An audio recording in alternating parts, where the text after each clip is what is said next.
8 minutes past the hour. It's a brand new day and a brand new week. What's up? We're getting rolling. Thank you for being with us, making us part of your day. A lot to break down. A lot happened over this past weekend, and we look forward to hanging out with you this hour. If you want in, you can. 866-WE-BE-BIG is our number. It'll be on-screen phone calls, but that's how we roll. Eddie Van Adler is here. He's got TV rolling. There's old Greg to my right, Helmsy. I'm Speedy. It's the Good Time Gang. A lot on the table today. I know baby brother Greg's excited because big brother Rick had a birthday this past weekend, and we'll celebrate it today with Edgar's Bakery, the official birthday provider of the Rick and Bubba Show. We'll drop off a cake for old big brother Rick, Greg, and I know you'll be all excited about that. As you celebrate Rick today, we all do. He actually turned 57 yesterday, Sunday, if you're listening live, October the 3rd. A lot happening in the sports world this past weekend. We'll look at that.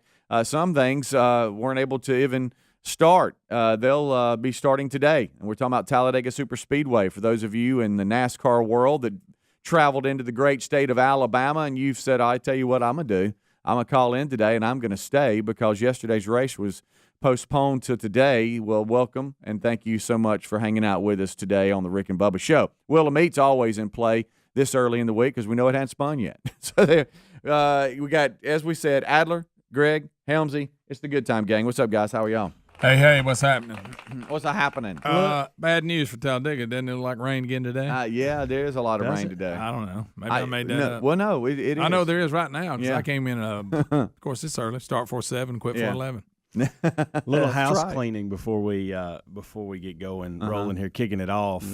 Tune in channel is down at the moment, so look for other ways. Grab a radio affiliate, or you can watch us on YouTube. So not sure what's going on. It's kind of funny because you're probably doing that if you've heard us because they can't hear us on TuneIn. Well, someone just said there are some people that go, I can't get tuned in, so I know I can go to YouTube, and because I got a couple of emails a minute ago saying, hey, something's up with TuneIn, and but I'm watching you guys on YouTube, so there is that option. Okay. And of course, what's up? Find one of those radio affiliates across this great land and check us out there. But hopefully we'll get it resolved soon. Unfortunately, I don't think this is going to be one of those things that I can fix in 5 minutes. Oh, no. Yeah, it doesn't look good. So looks like we got to just probably going to have to replace something is what it looks like. Did it throw a rock and hide its hand? Did it just start? Yeah. Just really? Mm-hmm. Wow. Yeah. All right, so there you go. So our TuneIn channel right here is down. We're having issues here. Correct. And so it's not on TuneIn, it's us. Correct. And we'll try to resolve that. But welcome in if you are trying to find another avenue to watch or listen to the show.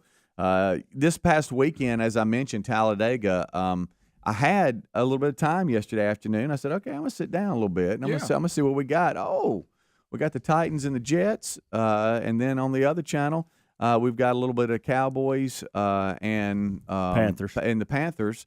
So I'm going to watch a little bit of that, and I'm going to wait till Talladega starts. And, I mean, I'm just flipping through, and then, I saw the rain coming in, and Talladega, trying to kill time, and they're going back and playing former races, and then they'd show the crew trying to dry the track, and then it just kept spitting rain, and then there would be another little shower that came through, and then a little bit, I guess about mid-afternoon, they said, that's it. We're done. Can't do it. We're gonna race tomorrow, and so the race is today. And that's a hassle to everybody involved, from the fans to the people putting on the show to the drivers. Yeah, because I think they're in Charlotte next week, and they got a system. I mean, the truckers. They they load everything up and they travel on Mondays to get where they need to be. They got to sit. So now everybody's back a day. But we'll see.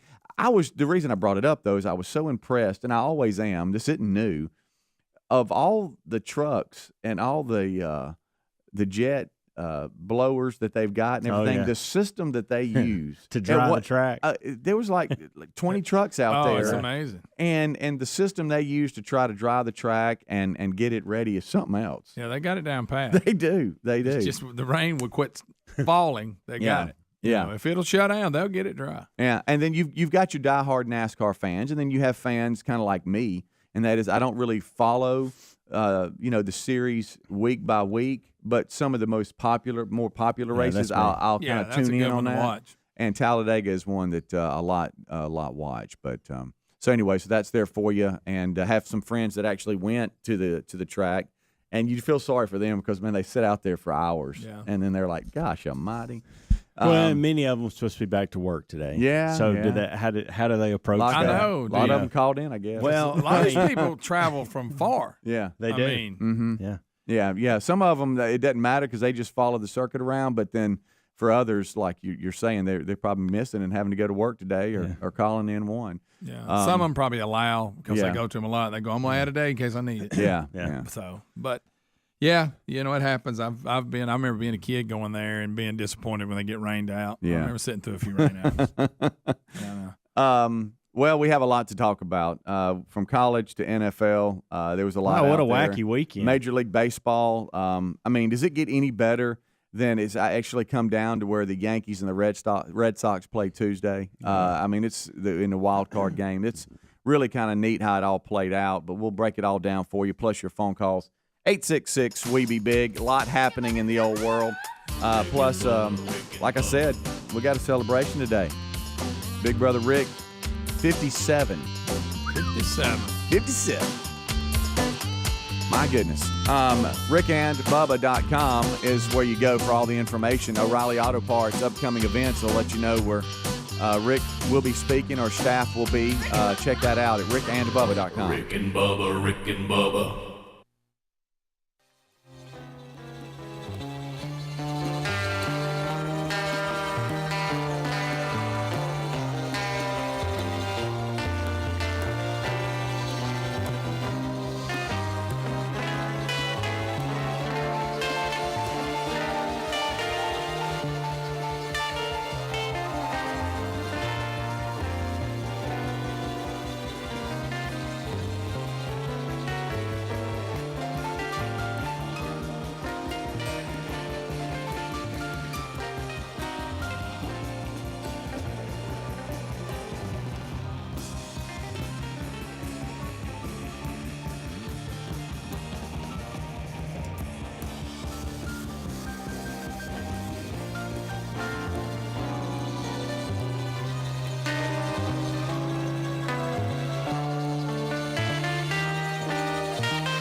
It's past the hour. Rick and Bubba Show. Welcome in. Kickoff hour is live. If you are watching or listening the show on a different source because you normally are on TuneIn and you realize, hey, something's up, it's not on you. It's on our end. We're trying to resolve the issue, but we welcome you in to the Rick and Bubba Show. A little bit of housekeeping. I will be off tomorrow. Be with my dad. Y'all be praying for him. He's got another procedure. He's got one today and tomorrow, so I will be getting him there and back and taking care of him tomorrow. So I appreciate the staff allowing me to be off and run up there and do that. So thank you for all your prayers and emails and tweets and all that, just checking in, and we appreciate. Oh, Larry the Leaf, he'll be all right though. We'll get it knocked out and be back, and he'll be better for it. This past weekend, there's so much to talk about, but I guess we need to kind of go back and look at some things that happened, earlier in the week. We're talking about a weekend, I should say, Saturday. We were all doing different things, but Greg, I know you had the crap run, and we talked about that last week, and you were a little concerned about it because you'd been running, but anytime you're running 3 miles and in a race, you're not sure about that. I'm not a runner. No. And but I did better than I thought I would. I mean, I did better on this one than I have in any of the others. That don't mean I did good. Right. I understand that. Right. But if I can come in under 40 minutes, I feel like I'm okay. Sure. So I come in like 37, 38, right there at that. So, and it went good. Good crowd. Weather cooperated, and got to meet a lot of people. Met Jerry from Piedmont. How about that? You put that in your Marco Polo. That's cool. That's cool. And Ryan from Piedmont, I think, and then a lot of people out there. But there's one listener of the show. His name's Collier. He's 8 years old, and he loves the show. Him? Is I can't. Yeah, there. Okay, there's good. me and Collier. Adler's showing it on TV there. You don't think he got after it? Yeah. How about Collier? this? Boy, did he ever! Collier, he's battling cancer and actually took a chemo treatment Friday. Wow. And they said Saturday morning he could hardly get around. Then he ran they have the kids run. Unbelievable. How awesome is that? And I was talking to Randa, and she was introducing me to him, and she said that he got a little tired, but when they're in the run, they have, if you want somebody, they'll pick you up in them razor cars, and bring you to the finish. And he told her no. He said that's for quitters. Oh, so wow. You talk about a tough kid, man. Yeah. And he loves the show. Great fan of the show. His name's Collier, and he's just, and I'm thinking. I'm tired and I'm running. I mean, look at this kid. I mean, he's really impressive. But it was great to meet him, and I met a bunch of people and had a great time. And the run, like I said, I did probably better than I normally do, which isn't good, but it's better than what I Well, Greg, you say that, but I mean, at your age and what you're wanting to do, I mean, you're not out there to win the thing. I always tell myself that I need to train a little more, but right, and then it sneaks up on you. But I did. Good job, Collier. Yeah, I mean, it was great to meet him, and again, Venice's Foundation. If you want to come alongside them and help them, they provide the care bags for the cancer patients to help them get through the treatments because they're there all day. We've talked about it before, but anyway, it's a great deal. I was proud to be a part of it again. So that's awesome. I'm going to start training for next year. Well, I was mad because you were. I mean, I've got to commend you. You were really updating us on Marco Polo. That's an app that you can send video to each other, kind of like Snapchat for adults, but the videos don't go away. Marco Polo don't have anything invested in the company, but you can go to the App Store and grab it. And so you were sending us videos, kind of location checks, and I was at the UAB game and I couldn't. I was getting notifications that y'all were sending each other messages back and forth, but it wouldn't download because I was in there with so many people. You know how it is when you get big events. For some reason your cell service stops working. Yes. And I was so frustrated because I was like, you have 5 Marco Polo messages. And I'm like, what's going on?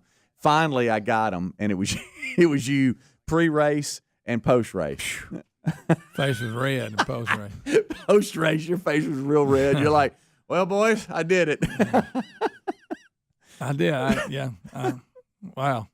But you kind of hit what you thought you would do. Yeah, go. That's all. That's that. I know my area. Yeah, that's all. That's what guys. I probably won't beat 35, but I want to beat 40. Yeah, and you landed around 37. When you were a quarter of a mile out, did you think, no way I made my time, or did you think, hey, this is probably a pretty good time? Because I actually paced myself at a slower pace. Yeah. I think I always come out too fast, and I could see the difference.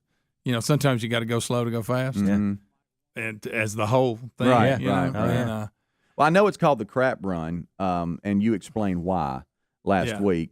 It's and it's because because Students Referred Cancer is just a bunch of crap, and That's they want right. to beat it. That's where they came it. up. That's it. Because there was Vanessa had written a book about her battle, and that's what it was. That's named, right, so. right.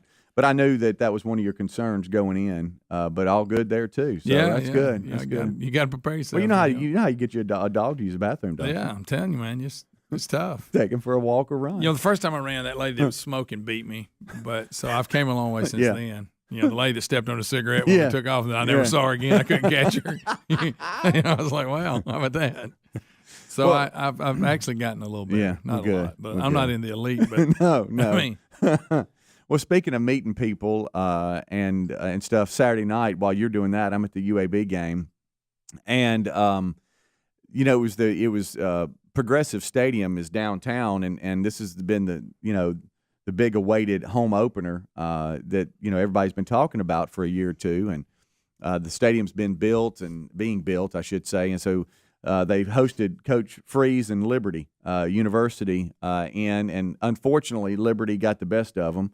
It was 3-3 at halftime, but Liberty ended up having a great second half and pulled away and ended up spoiling the night. But still, it was a lot of fun, and being the in-stadium MC for UAB football, I didn't know what to expect. I just knew it was going to be a really cool atmosphere, but there was a lot of unknowns. What's traffic going to be like downtown? What's that going to be like? Yeah. What's the stadium going to be like in the atmosphere? And I got to tell you, I got to give everybody an A. What I experienced, they have a parking deck there. I was able to get in and get out. The stadium was just so cool, and you could tell they call the student section the gang green section, and they loved it. So finally it feels like a home game. When they were in the other stadium, they could have 30,000 people there. Yes, it felt like nobody was there. Yeah. And you know how we are. We're sound system sensitive. Okay. Yeah.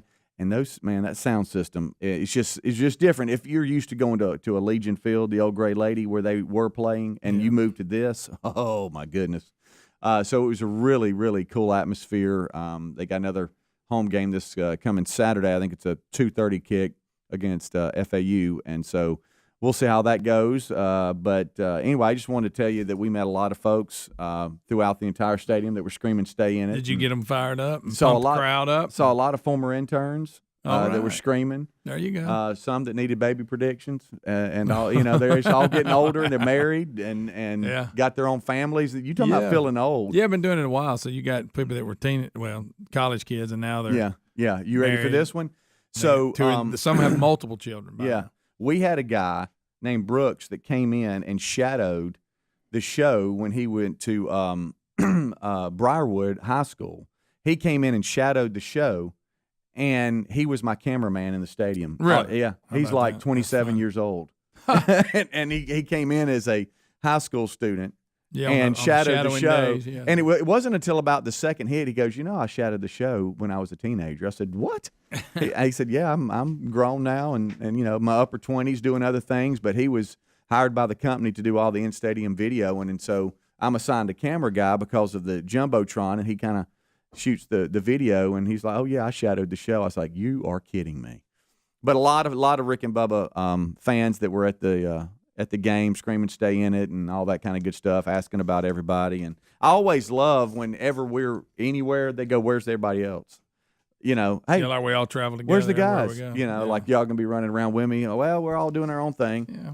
Greg's in a crap run, trying to just make it. I'm running in the dark. And Helmsy is building fires, just burning wood in his backyard.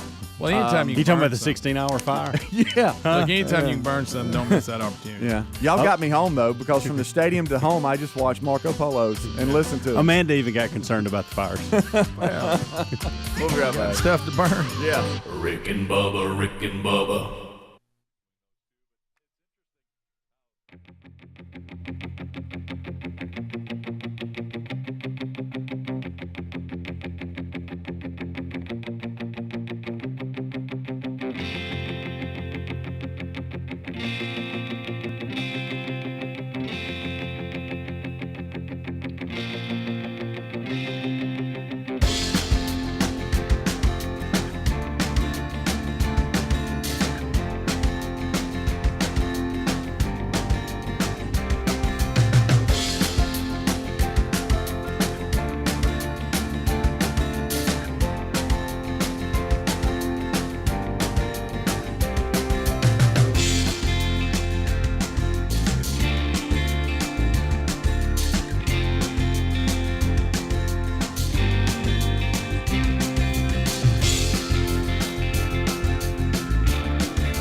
25 minutes till top of the hour, kickoff hour live here on the Rick and Bubba Show.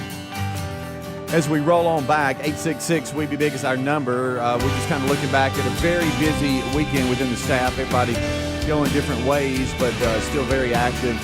Greg got to the Venetia's Foundation's Crap Run.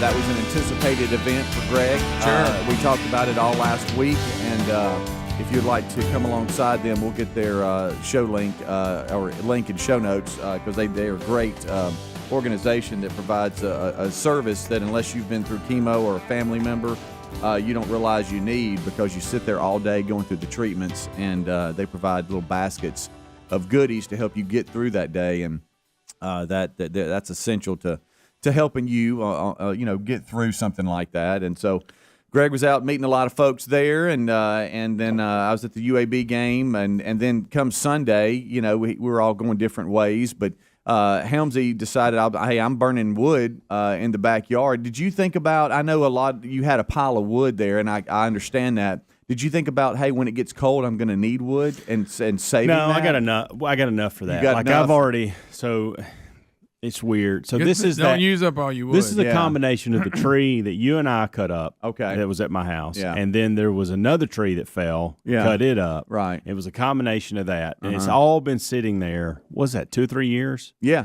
And so every blue moon, we'll do fires and stuff like that around the house, and s'mores and whatever. Right. And we have people over and all that good stuff. And I enjoy doing that. Love building a fire. But I told myself a couple of weeks ago, I'm going to get rid of most of this wood because it's starting to be, it's never been covered up. It's getting rotten. There's things that crawling inside of it probably. It's time to get rid of it. Right. And so, and plus, one of the piles looks bad. It's just an eyesore. Is it? Okay. And so, we got to get rid of what that. I've been doing, and this is the last 2 weeks, I've basically, in the morning when I get up and start fooling around outside with different projects and different things, I start me a fire. And I got 2 fire pits. I got one that's inside a little pit that you'd buy at like, a Home Depot or Lowe's. Okay. Yeah, okay. Then one I've actually made where the trampoline was. I've taken these nice rocks and put around it, and we're going to do something with that space. Okay. Once I can get all that wood out of the way, and do some decorative rock around the actual rocks that are the fire pit. So I started a fire there, and what I would do is I would split wood, get it in the fire, and then I'd have me like a little timer where I was going around doing other things, picking weeds, spraying weeds, running the blower, cleaning gutters, just cleaning out a car, doing all these different things around the house, outside and inside. And I had me a timer set for about 30 minutes, and I'd go stoke the fire and put a new log on. I did this from 8 a.m., really about 7:45 a.m., until probably 10:30 Saturday night. Wow, you got it done, kid. And so I like where I'm at with my piles. They're not near as big. I've split all the wood with the exception of about 2 big pieces where I'm going to have to run a chainsaw through it before I split it. But I got it done. Now, about 5 o'clock, started raining Saturday, and I thought that was going to mess me up. But I had the fires so hot. They'd been burning all day. So hot that even they didn't even go out with the rain. I just kept going. I had me a little bit of dry wood, and I kept it, and by the time it got burned down, the other wood had kind of dried off a little bit, and so I just kept them burning. Kept the fires burning. That was funny because that was on our Marco Polos of you sitting out just by the fires. So when, hey, here's fire 1, here's fire 2. We had a lot of projects inside the house, too, we were wanting to get done, just cleaning stuff. It's almost like we're spring cleaning in the fall. Yeah. And we'd get going in like a bedroom area. We'd have some stuff going on cleaning-wise, and I'd say, hey, I'll be back in a minute. Out. Are you going to mess those fires again? Yeah, stoke them. Yep. She's like, so you're just going to burn the fires all day? Yes, ma'am. I sure am. That's the goal. That's happening. Can't turn away too long. That's what we do. Yeah. But it was just a good, productive Saturday. Just hanging out, watched a little bit of football. And I think we mentioned this. There was everything that I thought was going to be really good Saturday turned out to be a huge dud. Yeah, football-wise. Yeah, it didn't even tease you. I mean, they were over from the start. I know. Right. So some of them like the early game I was able to see Arkansas, Georgia. Well, that was over before it got started. That was a dud. And College Game Day. Lane was beat from the time he tossed his headset in his pregame interview. Right. But starting Sully lost his mind on when to go for it, and I don't know what that was. Yeah. Hey, buddy, you got 4 quarters played. It's hard enough to get it all in the first It's five. hard enough beating Alabama. Yes. But and I think it was Rick that said, there's gambling and then there's stupidity. Yes. Come on, what are you doing? I know. But back to the Arkansas-Georgia deal, that's where College Game Day was. And then I love the technical side where they had to move from outside the stadium to inside the stadium in a commercial break. And then they were trying to roll promos and all this kind of stuff to where they get situated. And then Herb Street he had to go from. I didn't realize this was going on. The game day set, and then get up to the broadcast booth within a commercial break as well. He did that where he won't pick the game because sure, whatever, So that matters. You had a lot of moving parts, which I enjoyed, and then then they kicked, and then Georgia. I'm telling you, Georgia and Alabama have separated themselves from everybody to where it's like not even good. I say good. I mean, you know what I'm talking about. It wasn't fun to watch. It wasn't even entertaining at all to watch. Now, I know if you follow both of those teams and that's your team, that you're like, heck yeah, we loved it. Well, but these games were hyped up. Like, here we go, and they were over before they started. The other here, the new AP poll is out, and I know it could be meaningless until the poll that matters is out. But right now, you got Alabama and Georgia at 1 and 2, and then Iowa at 3. Penn State at 4, and then Cincinnati at 5. They watch go them. To Notre Dame and beat them good. They're fun to watch. Yeah. That quarterback's really good, and they got a good defense. And I don't know how good Notre Dame is, but Cincinnati took care of business. And I mean, on the road, hostile environment. Yeah, I mean, it was good stuff from them. So I'm anxious to see how they continue to play throughout the season. I don't think they have a whole lot left on their schedule, which that's what hurts them. Right. But I think several people are with several losses, like with the Oregon loss this weekend. Some of those teams are really helping them move up in that top 4 before it's all over. Yeah. Now they're in the coaches poll, but Clemson is out of the AP poll, top 25, and that's weird. That just looks weird to me. They're not to their standard, but there's not 25 teams better than them. Well, I'm sorry. The AP has them out of the top 25. The coaches poll has them at 21. But Kentucky beating Florida. That was big. That caught me off guard. Yeah. Auburn going to LSU and beating them. Bo Nix played well. Yeah, he responded. Mississippi State going to Texas A&M and beating them. There was just a lot out there this past weekend that was surprising to a lot of people, which tells you everybody, I guess. But 1 and 2 can be beat on any given day. That's right. Are y'all giving Wake Forest anything at 5-0? No, well, they're leading the the ACC? Atlantic? Yeah, that division that Clemson's in of the ACC. I can't either unless you're playing basketball. Yeah, but they're 1. I think NC State's 2, and then Clemson's 3 on that in their division of the ACC. It does look weird. I'll give you that. I mean, I'm not going to say it doesn't. Hey, it's the year of the Demon Deacon. I guess so. I'm with Greg though. It's hard for me to believe that in the AP poll Clemson drops out. So San Diego State's better than Clemson. Yeah, exactly. I mean, and maybe they are, but that just looks by their weird standards, to me. Yeah, but they're not. There's not 25 teams better than. Of course, these polls are meaningless anyway. So Texas A&M is out too. They're gone, and Baylor is too. Let me ask you this. And I know we're not like some sports show that can break things down, but Jimbo Fisher, you're at Texas A&M. At what point do they go, hey? They're paying a lot of money, and they have, resources. They're the second highest behind Texas on as far as endowments and all money that comes into the university. Bottom line, he has everything he needs. Yeah. So when does I know his starting quarterback went down, up? And that hurts a little bit. Yeah, but still, I mean, I don't know. I don't either. Remember I told you I was at the stadium, so I was out of the loop, so I had to text Rick, and I was like, hey, what's going on with the Mississippi State game? And he started updating me a little bit because I couldn't get anything to load. How about that? And that's a good win. Yeah, it really was. Is this Fisher's 4th year? 3rd or 4th. Yeah, I can't read. I knew it was 3rd. Says he arrived in December of 17, so that'd give you 18, 19, 20. This is 4th year. Okay. Yeah, it's time. Interesting. And I think this year they had, again, I know the quarterback went down, but I don't think he was Johnny Manziel. I mean, this is the backup. I mean, this kid looked okay. Yeah. At some point. I don't know. But a lot out there, a lot of shifting around, a lot of upsets in college football. And NFL Sunday, you had last night's matchup. You're the Cowboy. That's all I know. Yeah, well, that too. Don't mojo him now. Rick and Bubba.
The hour, it's the kickoff hour, and we're live.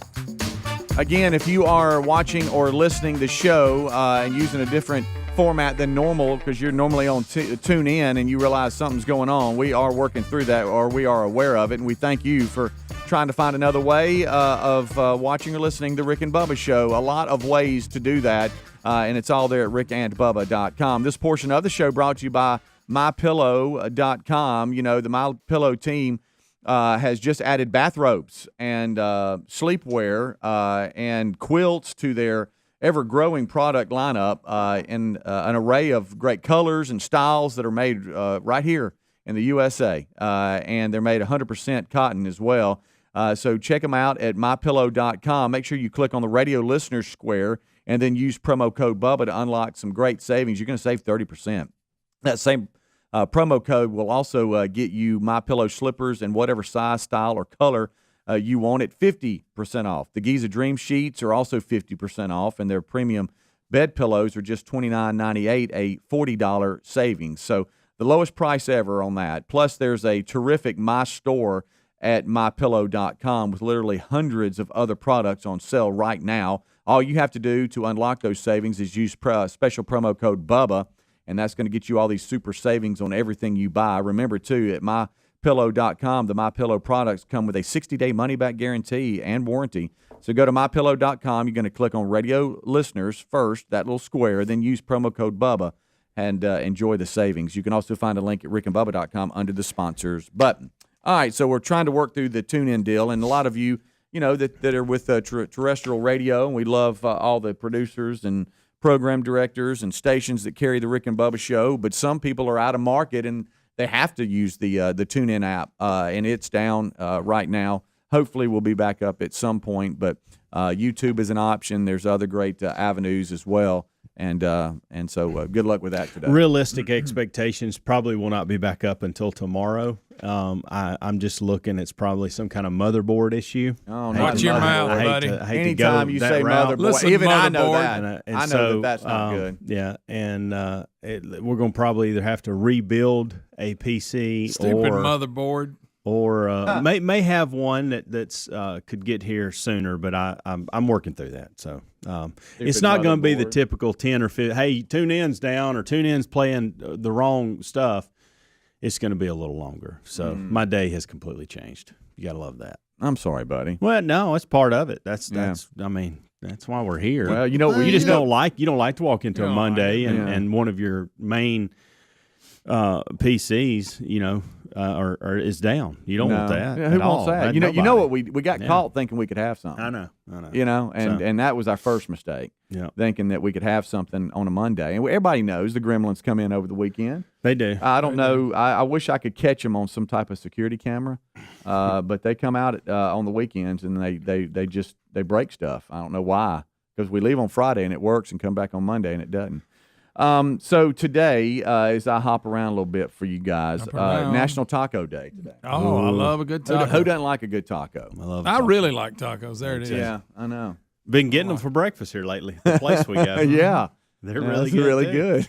Maybe do you go soft or hard? If you have an option, do you go soft or hard shell? Hard shell. Okay. Mm-hmm. Any goofy things you do with the taco? No, I keep it pretty simple. Meat, cheese, lettuce. Things. Yeah. Meat, cheese, lettuce. Yeah. Now, if you got the queso, I don't mind dumping. I love spreading a little queso or on dip it. Mm-hmm. Yeah, dipping it. But to me, seriously, I don't consider soft shell tacos. Why? They're like in the burrito family. They just don't feel like a taco. To me, a taco's crunchy. That's just me. Okay, that's interesting. Soft shell, that's just a miniature burrito. Wow. Okay. So you're saying what we have in the mornings when we order tacos is actually a burrito? In my mind. Your world. In my world, all right. I hate to. It's like burrito's cousin. Yeah. It's not a burrito. How about I used to go hard shell the entire time I was a kid up until I was probably 30. I don't know, probably even 35, always hard shell. But the last 10 or 15 years, I have had a soft shell run and stay away from the hard shells. Really? Yes, it's very strange. Here's what I like. What about the one that made the adjustment to the flat bottom hard shell? Yeah. Now that's a game changer. You get more in it. Do y'all know what my that is a game changer. I don't know why it took them so long to come up with that. I know. You would have thought it'd been like year 2. Yeah. Hey, I think we can prove this. Do y'all know that one of my go-tos was ordering a 6-pack of the beer?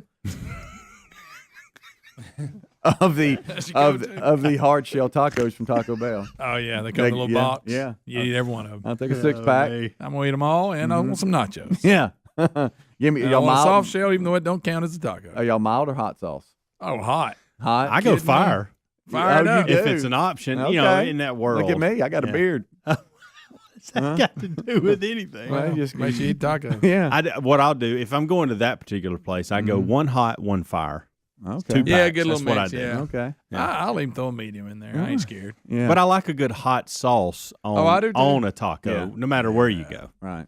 Yeah. Also, and I know we hate this, but I'm just going to give it to you. I could eat like 100 tacos. Put jalapenos on them a lot. You could. I could. It's one of those things that don't really fill me up that much. Hey, when Terry claims it's like Taco Tuesday, and I know today's not Tuesday, but she'll do that at the house. Hey, today's taco. Yeah. She'll go. You want it? You want a taco salad? You want hard shell, soft shell, both? Yeah, and you know you know what I've done here recently? Surprise me. Yeah. Just Give surprise me one me. of all. Yeah. I mean, and just don't hold back. Today it shares its day. Oh, here we go. I know. Here we go. Let's see there with the sharing. We don't like this. It's like double numbers in football. We don't like it. Cinnamon roll day. National cinnamon roll. So you can eat a taco followed up with a cinnamon roll. I like cinnamon rolls. You do? Too. I love. I don't like them cinnamon as good as apple fritters, They gotta be, but I like them. They got to be done. Okay. Yes. Yeah. I don't like them doughy. Don't want some gooey inside. Who wants that? I want it Who hot. wants I want that? it hot, and I want it done. Oh, yeah. Almost a little crispy. Yeah. Yeah. I'm that way. And I with want it on my fingertips, so I. Do you remember them that came out of the Pillsbury, the little out of the can? Yeah. And then you got the little Remember cup them, with Greg? We still do that. Don't you love those? I am Overcook starving. them a little bit. Put that old frosting on there. What are you talking about? They used to not give you enough frosting. Now they do. Oh yeah, I know. Yeah. I always like. I love that. Okay, I'm hungry. Straight up. I don't like tacos and cinnamon rolls sharing a day. I don't either. yeah, I think they're too big a deal. And you both just of them. scratched the surface. There's probably 10 more other things. Oh, there that he share is. this That's stuff. just the top two. I don't want to make y'all See, mad. and here's the thing too: when you're sharing days, there really shouldn't be two foods. You want to share a day with That's a good some point. president or some vehicle. That's fine. Yeah. But you're putting two foods against Yeah. each other in the same Right. day. I don't like that at I'll all. give you that. That's a good point. I'll give you that. That's not bad. I just don't like it, but I just wanted to bring it to the table because I know you guys always ask me what day is it. Yeah, I want to know, especially if it's taco day. Let It me is- know when it's apple fritter day. It is hard to believe it's October. I'll give you that. You're right. Man, Hey, God, I'm gonna have to get that tree out here in a minute. I know. I Dadgummit, know. that So thing. one of I Terry, just put him up. one of Terry's friends already has the tree up. Now that right there is almost blasphemy. I know, but they do these different themes. They go ahead and get it up, and then they got like a Halloween fall tree. So you got to keep Thanksgiving tree. decorating it. Yeah, pretty much, but it's up. But Good to your point, I mean, I was in the attic. I had to run up and get something in the attic the other day, and I looked around, and it's like the Christmas, all the Christmas stuff was over there going, See, I know. I'm over here. You know, I'm like, I know, I'm I coming need back for you another here soon. I need a new big tree. You Because do? the lights don't work on it anymore, and I have to put lights on it, and that thing's hard to get lights I'm not on. sure if and our then that makes tree- you the Grinch because then you're Yeah. mad. I'm not sure of our tree situation this year. Really? Yeah, I don't know if.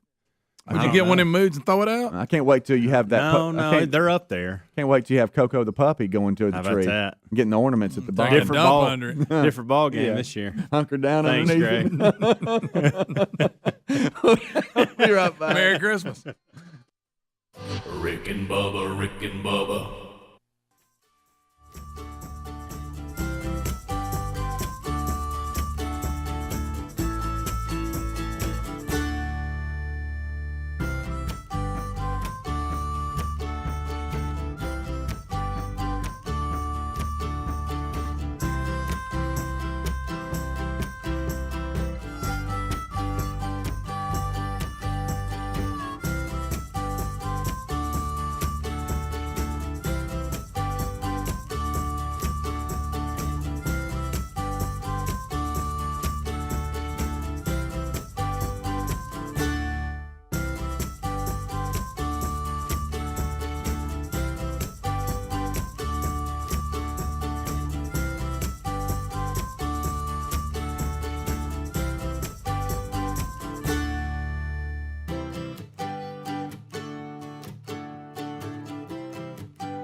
6 minutes past the hour of the Rick and Bubba Show. Thank you for being with us. A brand new hour has begun.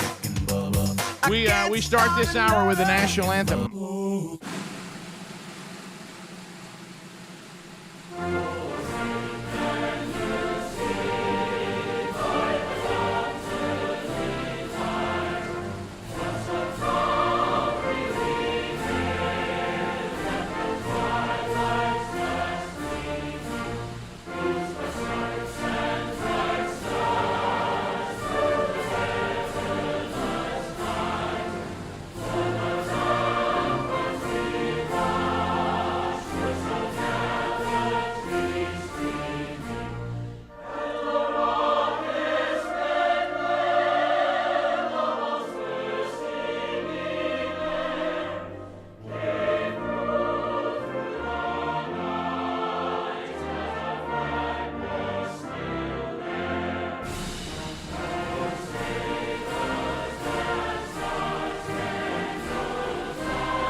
It is 8 minutes past the hour. Rick and Bubba Show. Thank you for being with us. Speedy, the real Greg Burgess, Helmsy, Eddie Van Adler. Team Rick and Bubba all here and ready to go. We'll break down the stories from the weekend. We'll get your phone calls in here at 866-WE-BE-BIG. And we'll update you on things that are still to come on the show. Will of Meat back in play again. So that could spin at any time this week, so be paying attention for your chance to win on that big boy. The GWOM, the giant wheel of meat. Well, there he sits, the pride of Cedar Springs, Alabama. Most of you probably know him better as the Silver Tongue One, the man with the golden voice, Professional Lunch Eaters Man of the Year, the inventor of pizza in a cup, Shakespeare's worst nightmare, and the master of the King's English. Ladies and gentlemen, put your hands together for Bill Bubba Bussey!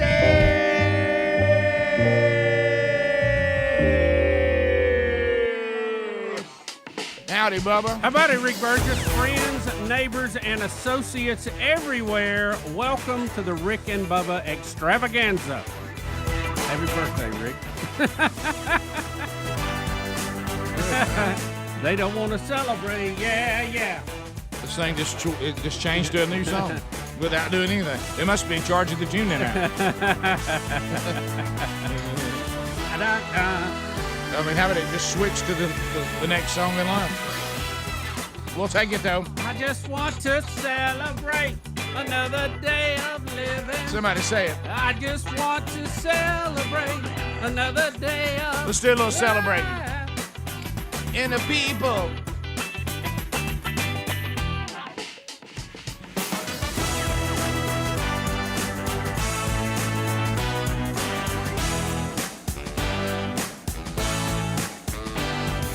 Birthday, Richard. Thank you. Well, day after, but we'll make it the official. Yeah, it's the radio. It's the radio birthday. It's like when you get paid on the 1st or the 15th.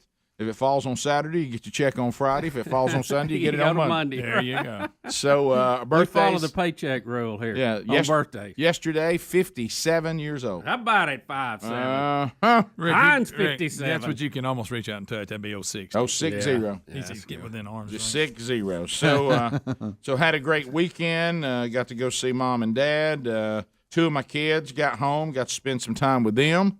And then I just want to celebrate. Hey! Yeah. And then Miss Sherry's coming home today from Africa. She'll be home this afternoon. Awesome. So, on the plains of she's on a long flight right now. Boy, I tell you, when you're rolling back from West Africa, It's so that's a plane ride. It's so weird when you think about all the different times, and she's sitting there texting me, and she's getting on the plane at their time, like 10 p.m. last night, and then it's like, hey, see you Monday afternoon at 4 something. Right. That's weird. Yeah, it is. That is. The time zones, we talked about that a lot. Somebody over the weekend, I don't know who it was or what the tie-in was now, but they'd sent a picture from the South Pole, and they have a monument there, where the official South Pole, where every time zone is represented. Isn't that funny? So if you step around that monument, you're in a different time zone every time. Isn't that wild? Well, 24 of them. And she's telling me, it's weird, isn't it? Yeah, she's telling me. telling me. I know that you'd have to be on a ball for it to do that. Well, there you go again. There you go again. And they couldn't find the ice wall. But anyway, I won't go Sure. What do you know? But it's weird because she's sitting there saying she's getting on the plane at 10:30 p.m. and I'm looking and I'm saying, no, it's 5 o'clock. Mm-hmm. And you have to go. You have to go. What day is it? Yeah. So it's 5 p.m. on Sunday for me. It's 10:35 p.m. for Sunday for her. Right. And then well, you're at least on the same day. Yeah. It was only. For the part of Africa she was in, it was only a 5 hour and some change difference. It five is, and a half. It is strange when you're in those scenarios where you talk to somebody and they're already on Monday and you're in Sunday, and you're like, wait a minute, you're in the future already? That's crazy. Huh? It really is. Or I'm in the past. What is it? The funny thing is when she sent me a happy birthday at midnight West Africa time. She's like, you're already 57 in Africa. I said, well, we're here in the USA. I'm still 56. That's right, and I'm enjoying it. So anyway, we'll recap some of that. It was great, and thanks to everybody for all their well wishes, and thanks Edgar's Bakery. What a beautiful cake today. Yeah. We put that out. I Boy. put that on the social media stuff, and they got the Man Church logo on there. I mean, it looks just. I mean, look at the colors, how vibrant. Looks so good. It looks so good. And Bubba, I did this for you because really what I do is I order a birthday cake for you. Mm-hmm. And I went with classic birthday cake. We do a lot of chocolate. This time I want to go back and just do. We call it the classic birthday cake, meaning white icing, white cake, and like if you went to Here, let me get a birthday picture of you. There you go. Do I look different? Do I look different? Because the last time y'all saw me, I was 56. Do I look a lot different. By the way, if you want to different. if you want to see how you can't really get anybody fired up for when you're in the decade you're in, you start getting into that 6, 7, 8. Nobody's fired up. I mean, you can't get anybody fired. Everybody, they almost look at you and go, "Call us back when you're 60." Yeah, that'll be the next celebration. Yeah. So can you believe, Bill, Bubba, Bussy, that you and I are headed towards 60 wide open? That'd be a negative. I mean, wide now, open. I feel about 65. Look, guys, you're lucky. You've been fairly healthy and in good shape, and you hadn't had a lot of the knee and joint issues, so you're doing all right. Well, I have found this out though. And I've talked about it a lot. I'm at the point now when you get this, I am forgetting how old I am. Mm-hmm. Meaning I think I can do things with no repercussions, and you just can't anymore. Everything matters when you get this age. Everything you do physically, you just know you'll pay for it. And you do the best you can to be in as good a shape as you can be. Now, I'm not as devoted to it as some people, but I'm doing better than I once did. But still, there's not a lot you can do. There's only so much you can do against Father Time. And some of it is just – I can't remember. And Bubba, I know you're going to relate this because you're talking about you're having joint issues, but I'm talking about, and I'm just warning all of you that are coming this way. The 40s, no big deal. 30s, no big deal. 20s, I was a complete idiot. The fact that I lived through my 20s was a big accomplishment. Yeah. But the 50s and going forward, and I understand, let me tell you something. I cannot remember the longest streak that I went on that everything was okay. Yeah. I mean, you start trying a streak that everything was okay. I can't remember when everything was okay. You know what you feel like? You feel like a drunk or a drug addict that says, I put together 4 days of sober. It's like, I think I went 4 days with relatively no pain. Yeah. I've got something going on right now. I don't even know what it is. I know what it's tied to, but I didn't expect it to hurt where it's hurting the way it's hurting. Okay. Because I had to load all the feeders to get ready for deer season. And they were all empty, which meant, guys, like 2 of the feeders, just 2 alone require 20 bags each. Mm-hmm. Okay, that's just 2 feeders.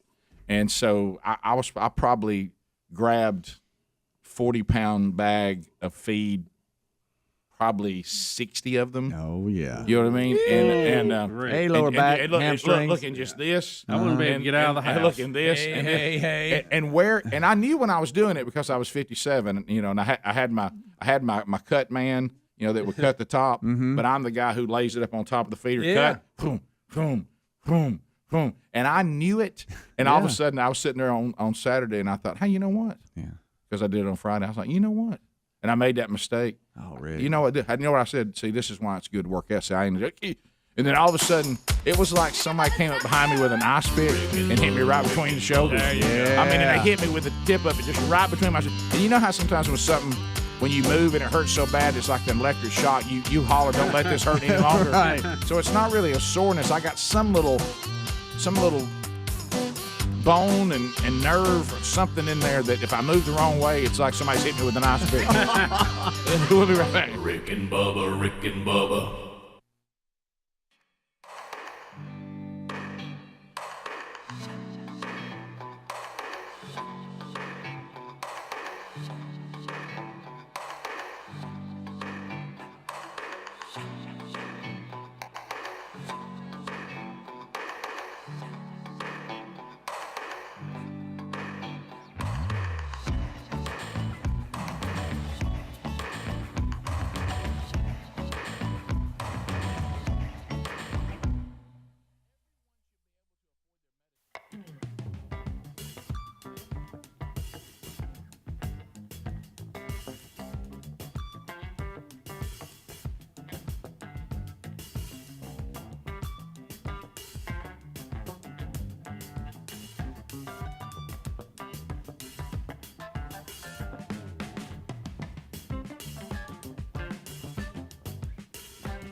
our number.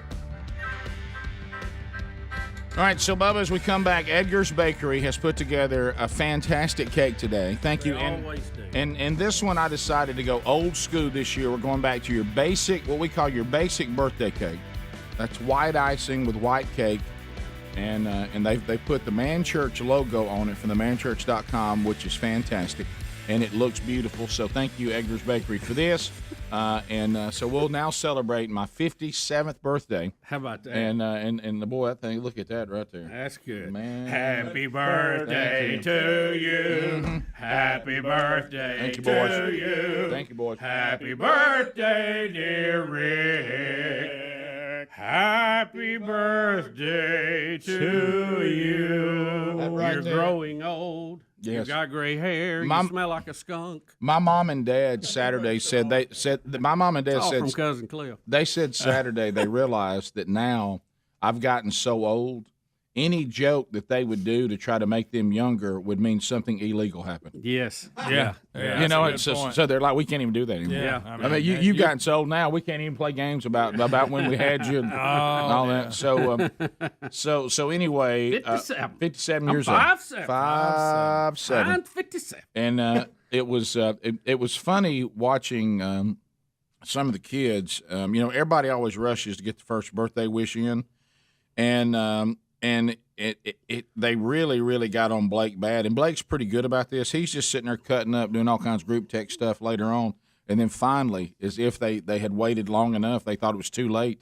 And it got into about like 7 at night. And all of a sudden, the first one says, "Hey, Blake, I guess Dad really enjoyed the birthday wish from you today. ... Wait a minute. He didn't get one." And then Blake, who's in there cutting up, goes, "Oh, my gosh, Dad." And then all of a sudden the phone starts ringing. Oh, yeah. He's like, "Dad," I said, "Buddy, it's fine. Now, your brothers have been all over it today, and I appreciate that." But they represented it. Yeah, that was really good. That was the one. Let me tell you what happens with our family text. These are the kind of things that go on. So this is last night. Okay, this is 5:53 p.m. Okay, on Team Burgess. Okay. Brody Burgess. Hey, just out of curiosity, if I swallowed mouthwash, how much would be a problem? No. Brooks Burgess, big love. How much did you swallow? Blake, how many capfuls, Brody? Brody, probably an eighth of a cap. It was nice knowing y'all. Blake, if it's made with alcohol, you might feel a little funny, but otherwise I think you're fine. Yeah, you should be fine. Brody, update, : I'm hammered. That's funny. He's knocking down that mouth. Right, and then all of a sudden, in the middle of this, you hear Sherry just landed in Paris. So I thought, wow, what a weird life we live. Yep. But anyway, that was great. That cake looks fantastic. So how fresh was Brody trying to get his breath? I'm telling you, he must have really been trying to make sure he had fresh breath. But the good news is, it looks like he's got through it, no problem. Good. He's fine. But no driving. How about update? Update. I'm hammered.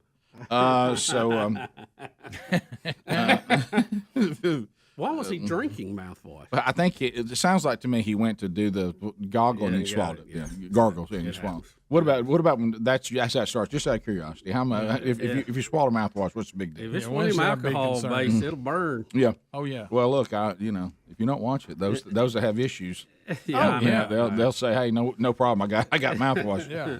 That's rubbing alcohol. Just run it through bread. Well, see, that's the beauty of with their bread. See, they don't have that in it. That's right. Yeah. No alcohol. No alcohol. So the That weekend. doesn't smell good at all. Do you like the fact that I went you want a classic piece? this time? Don't you think it was time for a classic birthday cake? Yeah, it's whatever. It's your birthday. Doesn't it look whatever fresh? you Doesn't it want. look fresh and good? Yeah, it does. But you want a piece? Is that why we're doing I'll this? take a little piece whenever we cut it. Well, it's birthdays. Just to be proper.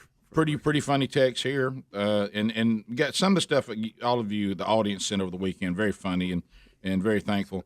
Scientific studies say birthdays are good for your health. The more of them you have, the longer you live. Yeah. Follow the science, right? No, follow science. Follow the science on that one, buddy. I may declare a no discussion of that today. This thing, non-COVID. This thing with the pandemic and the science. You know what you want to do. Well, you know why? What good is it to talk about it? It is the most bizarro weirdo. I mean, we got Fauci saying he didn't know if we should get with it around our family at Christmas, and you're sitting there on TV watching. I was going to say, does he not watch any ball games? I mean, he's talking about. Hey, he's against the ball games, but he's okay with certain people having birthday parties and certain groups protesting. Which to me, your credibility is. Well, shouldn't Rick get the first pick? No, I'm good. Hey, can I tell you this? Can we just say this on my birthday? I'm gonna say this and be done with it. There's your drinking buddy. Can I say this? Greg, I'll tell you what, y'all chase this with mouthwash. but let me just say this, and I'm just gonna say this, and I'm done with it because I want to get in the fun zone and talk about sports and the weekend. I'll tell you about how my birthday weekend went and all that. This is not a statement on anything else about this is not a vaccine comment. This is not a making light of a very serious situation. It's none of that.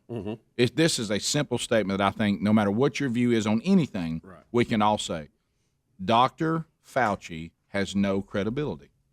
His credibility, and he's dirty in all this, and his credibility is over. So now look, there's other people that we need to listen to. Yeah, right. And they may be saying some of the same things. Maybe saying some of the same things, but he himself has no credibility. He lost credibility, and he lost credence, and he lost all of that when he was not transparent and forthcoming about the money that was being in the research being done in Wuhan. Right. And he knew that all along when he was pushing the, hey, somebody ate a bat theory, which we all went, well, that's a little odd. How many more inconsistencies do we have to catch Fauci in that we don't care what he has to say? Now, again, you said it, Greg. Yeah. There may be people with credibility that's fine. who say some of the same things, and that's fine. How about Dr. Sag at UAB? He says a lot of the same things. He has great credibility. I believe him, and I put a lot of faith in what he says. Right. I don't what Fauci says. Because he hasn't been honest with us. He hasn't been transparent, so how can we believe it? Right. And maybe some of his lack of transparency, honestly, may have cost some people. Yeah. Early on. Yeah, sure did. Yeah. They should have been concentrating on people who had not had it. Right. And not just vaccinate everybody. We wasted a lot of vaccines on people with... There's a lot of people died because of it, Rick, honestly. Full immunity. We'll come back. Bottom of the hour, we'll look back over the weekend. Some very interesting things happened in the sports world. We'll have some fun with that. We'll get to some of your phone calls today as the Rick and Bubba show continues. Rick and Bubba, Rick and Bubba.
35 minutes past the hour of the Rick and Bubba Show. We are back. Thank you for being with us. Relief Factor has become my friend, as I am now 57 years old as of yesterday. And those old aches and pains just from the aging process, Relief Factor really, really helps. It is a normal routine for me. Take it every day. And we've also got John out of Florida. Said he said, I've been taking Relief Factor for about a month. And he said, I've been hearing about you guys talking about it. And look, I understand. You know what everybody puts just about every time in their letter? I was skeptical. Yeah. I understand. I mean, aren't we all anytime we hear about a product? So he said, I finally decided I'd give it a try. After 4 days, the pain in my knees has completely gone. The constant pain I'd been dealing with, even when trying to sleep, is gone. I was taking 800 milligrams of ibuprofen. And he says 3 to 4 times a day because my knee was hurting me so bad. And we all know that you really shouldn't take ibuprofen that way because there are some side effects to that. That's not what it was designed for. So he said, I'm glad I found this product. Well, maybe it can help you too. Relief Factor, I take it every day, and it minimizes the aches and pains of life. So if you'd like to find out more, this could be the answer for you, and it's all natural. It's 4 botanicals.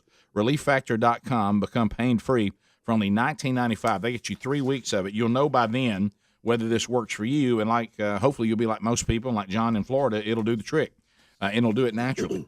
All right, so we had a lot of football from the weekend. Last night, was it last night? Yes, it was. Yes. Last night, Sunday Night Football. Yep, the NBC Sunday night. It was Tom Brady's return to what is their stadium called? New England. Gillette. It was Gillette, wasn't it? Yeah, still is. Yeah, I think it is. Because it's got that weird razor on the field. It doesn't look right. Right. No, you're right. It doesn't. I don't know why they keep putting that out. So, Rick, a lot of strange moments with this. You have Tom Brady going home to the team that he led to 6 Super Bowls and 20 years of victories, and you have that scenario with him and the owner and him and the coach, Belichick. A lot of emotion. He has parents coming to the game, and also he is 50 or 60 yards from being the all-time leading passer in the NFL. Drew Brees is there with the Sunday night crew, who currently held the record. And so he's going to break that more than likely during the game. So a lot of things in play last night. Can I tell you something that I didn't see much of it, but I saw a little bit of it in the pregame. I was checking on it. Maybe it was halftime. I can't remember when I saw the broadcast team. Might have been halftime. Have you noticed that they shoot Drew Brees so you don't see the birthmark? He has that birthmark on his face. Didn't he get it removed? Isn't it just a scar now? I don't know, but I may be wrong. It's either a scar. I noticed that they have him turned, and they're always shooting him from the left side. Oh, no. Maybe that's what it is. Yeah, I saw him. He was on the left side one time. Yeah. Look, if you're looking at it, which is his right cheek, so then they got him on the this side. Right. So I didn't know whatever happened to that. He did get it taken off? I think he just has a scar. That's what it looks like. A good one. Maybe. Yeah. But anyway. It used to look like he had something shoe polish on his face. But of course, when I saw that he was doing commentating now, I'm like, wow, I wonder if we're going to be able to look at the birthmark. And then they kept shooting him from that other side. So yes, it looks like a scar they did now. Get rid of it. Okay, yeah, all right. But anyway, so he does pretty good on the. Yeah, he does a good job, and what a competitor! I mean, what a career he had. Yeah, but I mean, he's a good broadcaster. Right? Did he apologize again? Yeah, that's one low light of his career. Right. He caved one day after getting a little heat. Yeah. Right. But anyway, so you said that the Patriot fans took on a strategy, and we're gonna see, first of all, him hugging Robert Kraft outside the locker room. Yeah, they said it's a very emotional hug. Well, I don't know about hugging Kraft. And we ain't been to the massage parlor for a game. Yeah. It appeared that there was. Right here. I don't know if we have audio. Wow, he's a lot shorter than him, isn't he? Yeah, he is. Well, Tom's a big man. Right here. Yeah. So there they are hugging each other. Great success between those two. Kraft was like It's a interesting. midget. Greg, Robert's not all that big, and Tom's really big. Yeah. Tom's a tall guy. Yeah, Robert Kraft, they even alluded to it last night. He considers Tom Brady like a son to him, so they're still very close. All right, so the next thing we have there's still a little confusion about him leaving New England. Did he leave? Did they say they wanted him to leave? Yeah, that is weird. He wanted a 3-year deal. They wanted a 1 year something. Weird. So there was a little confusion. But Rick, it appeared the fans wanted to honor him, but yet not cheer for him as quarterback. So they cheered for him wildly when he ran on the field to warm up. So here we go. In Foxborough, we'll let you listen and watch as Tom Brady returns as a visitor for the first time. There he goes on the field. So they cheer him here. There you go. A few boos. Not many. So some boos mixed with cheers. So they're giving him props there. But when he goes on the field to start the first series, they booed heavily. Oh, okay. All right. So it's like, we're going to honor you, Tom, for who you are. Now, when you become the opposing quarterback on the field, we're going to boo. Once the clock starts, beat you. You're officially the enemy. You run on the field. I'm good with that. That's probably a pretty good strategy. Thank you for what you've done for us in the past. Right. And then now, once you go to take once the first the ref snap, winds the clock. Once he winds the clock, boo. Now you're just the opposing quarterback. Listen, him and Belichick, they look the most dominating franchise in NFL history. And none of us thought anybody would be more dominating than the Steelers during their heyday. Oh, I know, yeah. And the last time before this run, we saw the New England Patriots. They were getting drug all over the field by the 85 Bears in the Super Bowl. Yeah. I mean, you remember all the jokes. Hey, they got a drug problem. They drug all over the field. That Patriot on their helmet snapping the ball. Yeah, and if you would have told me after that Super Bowl that they're going to go on to set records, I would have, no way. No way. So they tried to get a little something going when they got beat by the Packers in the Super Bowl when they had what was his name, Bledsoe. That's true. You're right. I forgot about that one. But that's when they went to the new uniform. That's the first time they went. When they knocked off the greatest show on turf or whatever they called the Rams, that started their run. When they won that Super Bowl as an underdog. Yeah, because the Pack beat them pretty good, didn't they? In that Super Bowl. I think so. I mean, they won 6, but they've been 9 or 10 times to the Super Bowl. I mean, but that just shows you again how dominating they were. And the best team the Patriots ever had was the undefeated team that lost to the Giants. Probably on the field, the best team they ever had didn't win it. So he's won 7 total now. So 6 with the Patriots and 1 with the Buccaneers? Yes. Wow. He's played in 10. Rick, I mean, come on. Who plays in 10 Super Bowls? He's played in 10 and won 7 of them. Yeah. But by the way, and keep in mind, the one that the best team ever is one of the times they lost, and it was kind of crazy on the catch. Almost that, went under that kept weird the game. catch. Their domination is just unbelievable. Well, I mean, it just defies odds almost. Yeah, and that year they lost 1 game that year. They didn't win the Super Bowl. The Super Bowl. Yeah, the Super Bowl. They lost. So anyway, and I do want to tell all of you out there, because this is we can't handle things like this as society. I don't know why. You don't throw around the word GOAT. Now it's become, if somebody makes a shot in a pickup game, Greg, we dumb I'm the GOAT. down. That stands for the greatest of all time. Not I made a good play in this moment or I had a good game. Exactly. Right. The greatest of all time is what that stands for. You can't just throw that around every time you do well. It's the greatest of all time. Oh, look at me, I'm the GOAT. No, you're not. We don't know that yet. No, you got to be good. You got to be the greatest of all time. And Rick, it took me all time in your category. Nobody better. Not of today over at the pickup game. No. It took me a little time to put Tom Brady into that position of the GOAT, because I didn't want to give up my Joe Montana. I know. Because I felt like Joe Montana was the greatest ever. But he has passed it. He has the wins. He has the yards. I mean, he's got it all. Can't argue with it, like him or not. Rick, what if the T in GOAT stood for today? Greatest of all today. Well, now, it kind of does, the way people use it. Why don't we just call it GOT? Greatest of today. Okay. All right, so Rick, you should have seen. Rick, there were several people in the stands last night in New England wearing full GOAT costumes, and that was funny. That's funny. Yeah, we like that. I mean, the fur, the horns. Well, anytime somebody, little old man with a mustache. For some reason, anytime anybody does GOAT humor, we like it. Yeah, I don't know why goats are so funny. But a lot of people are talking about Steve Belichick. Yeah, the son. That Coach Belichick's son, who's defensive guy.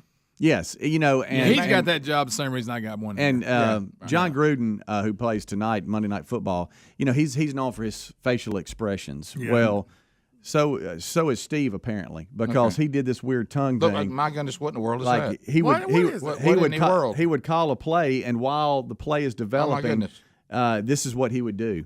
And so that's what you saw all night. And so then the camera. The same thing that Robert Kraft got in trouble with?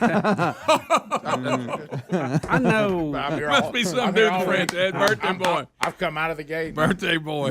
I may be running a pace a little. Yeah, you're going to crash here in the fourth. I know people have various ticks and things and habits and whatever. That one that position, I believe I would work on changing that. You got to change. Get you some gum to chew or something. You got to change that. You got to change that. You add his haircut to that, and it's something else. You got to change that one. Yeah. All right, so we'll come back. That is a weird. That's he does that every time. Yeah, I don't know what that is there.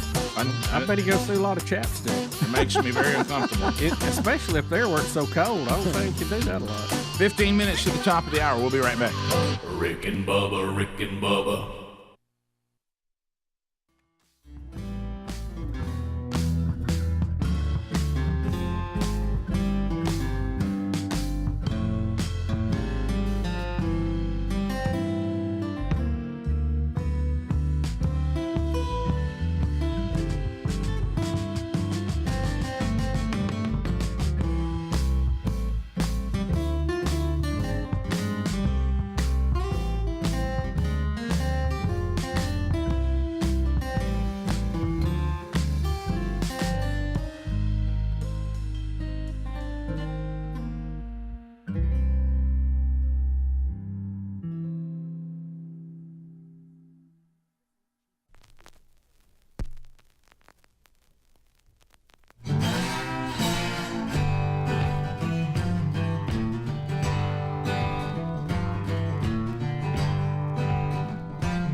It's 9 minutes to the top of the hour. The Rick and Bubba Show. We're back.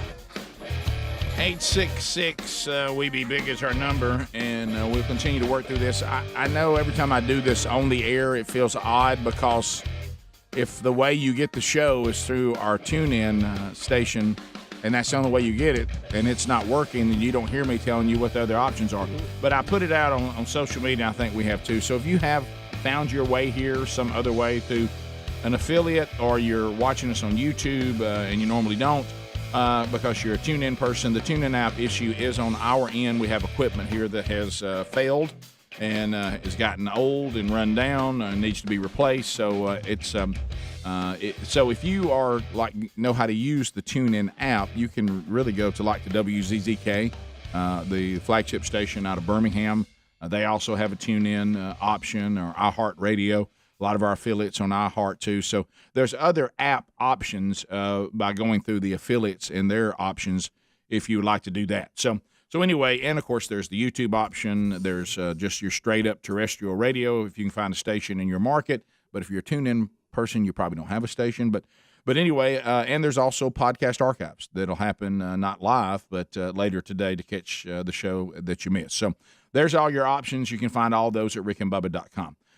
So now looking a little bit, we talked NFL, the NFL, and now we actually can show you something from high school football, and then we'll get into college next hour.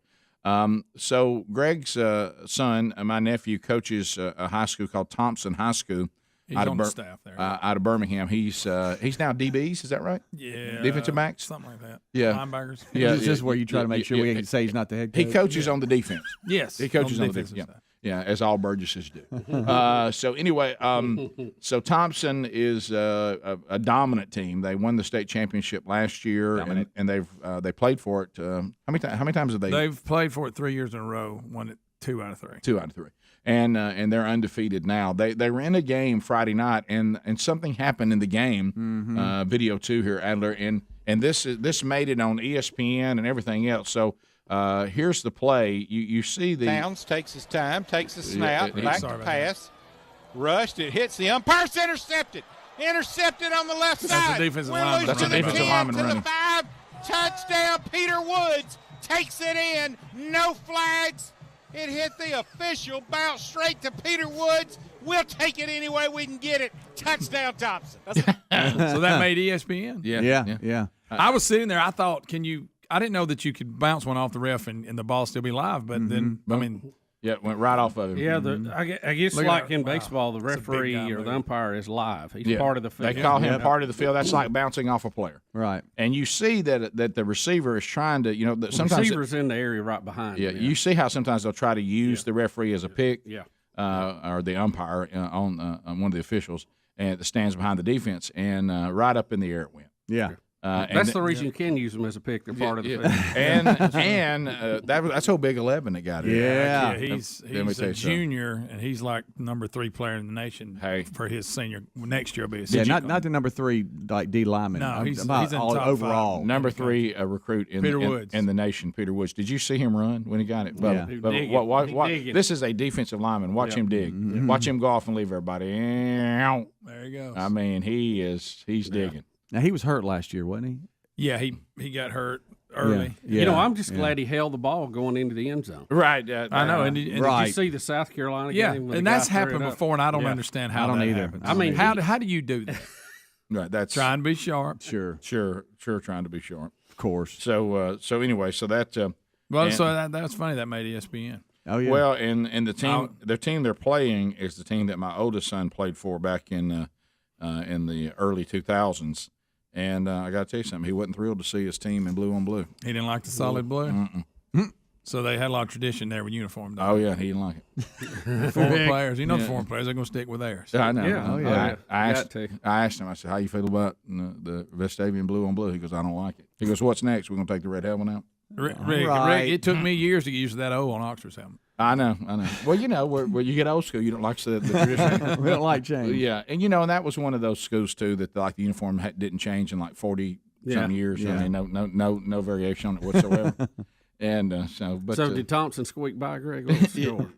What was the final? 49-7. Well, Greg comes in every Friday just worried to death they're going to get by. Well, you got listen. You got to show up every week. Yeah. Right. Well, apparently they did. Yeah. What is their point scored to?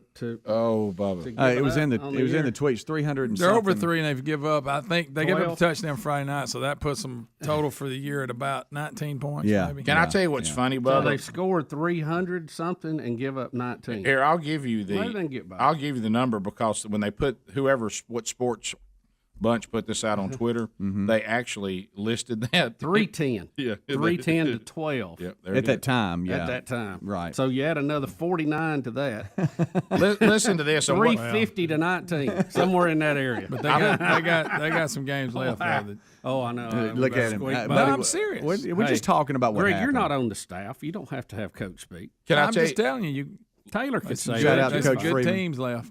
Listen to what this said on Twitter. Apparently, this ref thought Thompson outscoring their opponents 310 to 12 this season wasn't enough, so he decided to take matters in his own hands. Or wait a minute, his shoulder. And that was, by the way, that 310 to 12 was before this game was over. Yeah. That's what I'm saying. So it's about 350 to 19. But when he hit that doink on the ref, I thought, oh no! And all of a sudden I looked, and there's a big man rolling down the field. And we'll take it any way we can get it.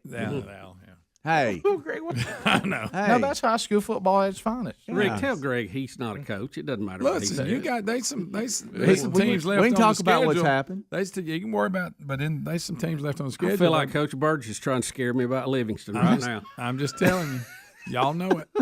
By the way, Did you know I used to switch the TV show him and Scruggs did? No, you know you that? did not. Yeah, I did. Oh, I that's was funny. producing Wait a that, minute. yeah. Well, listen, those of you don't understand what I Bubba's forgot saying. about Dad's show. Bubba's saying that when Dad was coach at Jacksonville State, that he had a coach's show. Yeah, I was switching. He quit doing it after so many years, didn't he? Yeah. He just stopped doing it. I know, or something. That's very like him to stop doing it, by the way. That's very I much think he so. only did it when they weren't even good. Remember was- the first 3 years? It was one of the more fun things we got to do off air. You know? Oh, yeah. Oh, I bet. Yeah.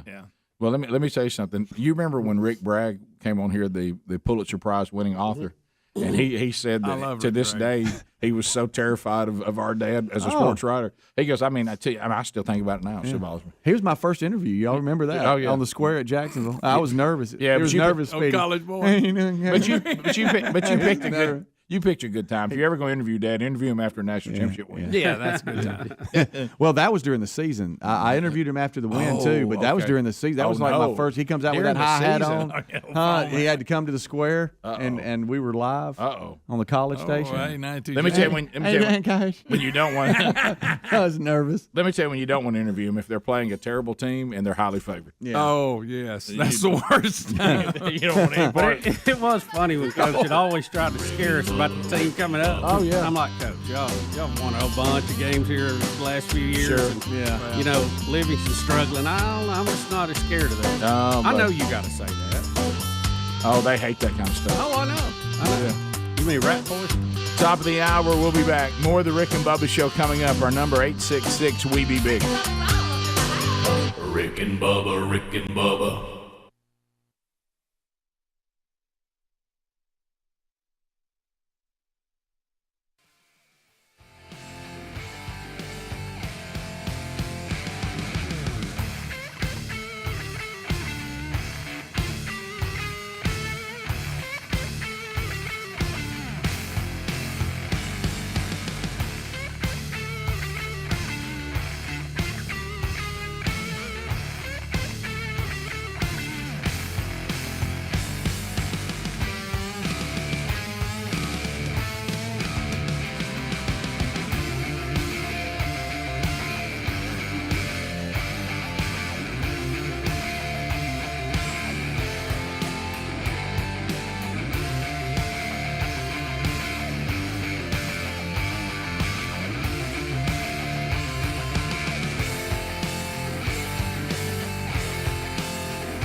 We're back, 866. We Be Big is the number, 6 minutes past the hour.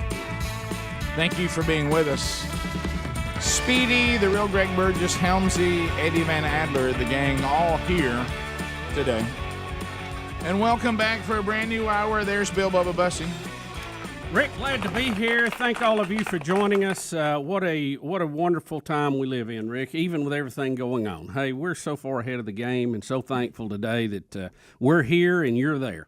So let's talk, Greg, crap run over the weekend. Okay, it went good. We had a good crowd. I actually ran my best race, which is still not good compared to people who run, but up to these, I think this is the fifth, maybe fourth, fifth. This is all I want to know, because this will tell me how you did. You told me it was either last year. They didn't do it last year, did they? They did. Okay. Whatever. That a woman came up to the line. That was the first year I ran it. Smoking a cigarette, threw the cigarette down, stomped it, and took off and beat you. Yeah, I never saw her again. She left. Okay, so did you? But now I really messed up that day. I was bad. But did you beat people like that? Oh yes, Rick. Okay. Now, if you were a smoker, I beat you. Okay.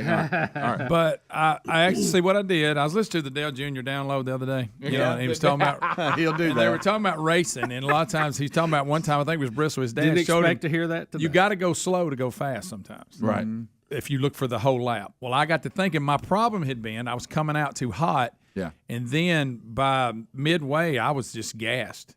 Wait a minute. Are you telling me that Dale Jr. prepared you for the crap run? He run? did, just for he helped give you crap run instructions. He did, absolutely. To go slower, to go fast. Exactly. That's it. Okay. So, but also, and Adler just had it up, and I ran into a lot of listeners of the show. Jerry from Piedmont. Oh yeah, Rick. You know, you talking about the King of Piedmont? Yes. Okay. It's good to see him. A lot of guys, but the one special, we got a fan out there. His name's Collier, and Collier. They have the kids run. Now, he's 8 years old, and he's battling cancer, and he took chemotherapy Friday. And they say Saturday morning he could hardly walk, but he gets out there and runs the Wow. They do the kids run. It's a mile run. And Randa was telling me that he got tired and she asked him, because they'll do it if you get tired. They got these razors, these cars, and they'll come pick you up and take you then. But he said he wouldn't do that because that was for quitters. And he finished the race, crossed the line, and even his shirt he wears says "Finish the fight." So this kid is super impressive. He loves the show, big fan of the show. And what's his name? Collier? Collier. Collier. It's just so impressive to watch this kid. And, Look at that right there. And there's me and him, and there's his shirt, and that's awesome. That's man. just I'm out there struggling. I think. Yeah, but if you can't get fired up watching a kid that took chemo the day before, I think that's why my time wood's was better. wet. I think he motivated. If he can't fire you up, then you can't be fired up. No. But Collier, he wanted me to tell everybody, hey, that he loves the show. Thank you, man. Now, did you 30-10 or no? What was your Listen, strategy that's here? another thing.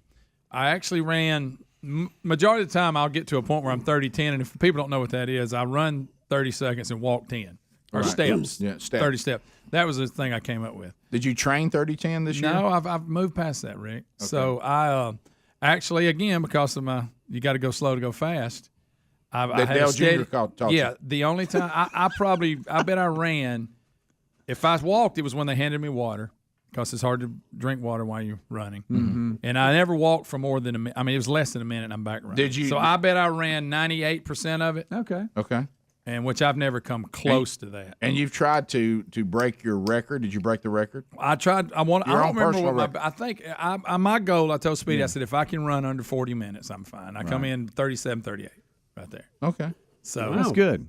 Greg tracks his time and knows it well. And here's the thing. They put this thing on you, and it comes through. But I mean, you knew what you should do. I mean, you're on top of it. Well, Congratulations. I'd like to add to this Another too. piece of cake for you. Well, listen. I'd like to add to this too. And on that note, it was my best show, and now that's embarrassing that time if you're actually a runner, but I'm not a runner. No. Well, we're not talking about that. Yeah. We're talking about you against you. Yes. And so let's talk about though, and let me tell you what people. I'm really more impressed in this book, and I watched you, but it was difficult. So, Mama. Said, she knew that Sherry was out of town, and she said, look, you come up to Mama's house for your birthday weekend, and I'm gonna make one of my greatest meals, and there's gonna be a pawn of cornbread just for you. Ooh. Okay, and then we're gonna have roast beef with gravy. We're gonna have mashed potatoes, squash casserole, homemade macaroni and cheese. Okay, and I'm gonna do that slaw that y'all like. Okay. Oh, it's like it's Thanksgiving. And then Mama's sweet tea. My mama makes the best tea the world's ever known. I don't know I don't know why. Mm-hmm. So anyway, and at first, baby brother couldn't come because they've got a project that he and his family are working on, and my sister, one of her kids had a ball game. So it was just going to be me, Brooks. Big Love came in from Starkville because the dogs are on the road. That's right. And then young Broderick, he wiped out a Saturday, and so they met me and we went up to Mama's and Dad's to eat Mama's food. Okay. Well, all of a sudden I walk in and Mom says, "Well, I think Greg actually is going to come by," and I said, "Really?" I said, "I thought he was tied up." Well, she said, "Well, that food." Well, he said he was going to make lunch. And I said, "Really? This was what day? Saturday, the day before the. I mean, this. I thought you hours. talked about a light lunch. I was talking about Greg. But for me though, I usually eat 2 or 3 plates of that. I had one plate, and I was just like one little bit of everything. No. Your only plate, and he did only eat one, but that plate was regular. No, not really. It was regular. I had like one less piece of roast than I normally get. I'm so glad it's y'all. And I had a Rick. I only had a dollop. I only had a dollop of mashed potatoes. Did I hear from the kitchen? Hey, I know it's your birthday and everything, but am I clear to eat this last piece of cornbread? I did eat 2 pieces of cornbread. Okay. But they weren't big. How good's that cornbread? What are you talking about? I dipped it in gravy. So, Speedy, I thought I'd messed up because remember last year, I'll be honest with you, my time got hurt because the pain hit me about halfway through. See, Bubba, this is where you need to understand is that the eating there's nowhere to go. Yeah. Mm-hmm. But anyway, but you're right. It could, but it didn't. It didn't. It didn't? No, I think it gave me fuel. Hey, Rick, he woke up Saturday morning worried about his stomach situation Saturday night, and then you go eat that. I couldn't help it. But when you run, but that's the only thing I ate all day. You know what I mean? Couldn't help it. Let me say this, and it was so Greg, good. I understand. When you run, boy, it can put you in a bind. Yeah. All right, so Greg, can I ask you this? I'm going to ask you this. You got nowhere to go, looking around. I'm going to ask you this because I can't remember. Okay, did you eat the dessert? Yes, Greg. All right. Okay. I did. Okay. That I shouldn't have done. Okay. Listen, let me tell you what. And I want to thank my nephew that we've already mentioned earlier on the program. I want to thank my nephew, Greg's son, Taylor Burgess. Okay. Nothing to do with sports. Nothing to do with him as a coach. Okay. He remembered a dessert that Mom used to do, and all of us had forgotten about it. And he brought it out of retirement. Yeah. And what our mama used to do. And look, I know all of you out there got some of the greatest recipes the world's ever known. Honestly, as kids, Sarah Lee makes a pound cake that comes in a tin, and it is so moist and so good. And you pull that big old block of pound cake out, Sarah Lee. It's phenomenal. And, Mom, and she taught Sherry how to do it. That's what we do on chocolate biscuits on Christmas morning. My mother makes a homemade chocolate sauce that is hot fudge, okay? And so she takes that pound cake and lays a piece of pound cake down, puts vanilla ice cream on it, and pours that hot fudge over it. And Taylor told her to bring it back, and she went and now she started doing it again. So Taylor, thank you. And that came out, and let me tell you something, he had something. That was a mistake. I thought that was that's the only thing I was worried about. I did moderation, but on that I thought I'm in trouble here. But it didn't get me. Okay. And you remember I told you before that I know the point of the race where I usually crash. Yeah. Blew right through it. Really? I'm telling you, it was that go slow to go fast. Normally when I get to the Alabama Power substation, when I get to it, I'm dead. Yeah, because it's the same track all the time, every year. It's the same route every year. Yeah. So I made it past that, made the turn, and headed back. Well, did you start thinking about it? Like, here comes I did. Okay. And well, you know what it was? Because you ate good. I did that. I had fuel, and then went slow to go fast. All right, Adler, check your text. I just text stretch, you. I had a kick. Really? I don't have a picture of the dessert because I think I've described it well. But I sent Adler what just a plate of what Mom prepared yesterday looks like. And what Greg ate. Now I want you to think about it. Greg was about to run 3.2 miles. 3.2, is that what it's your pre-race meal, Bubba? I mean, Greg, excuse me. Greg, everybody. Look right here. Ooh. I think you went slow to go fast because you didn't have a choice. I had that much. Yeah, I had exactly that much. Did you have it?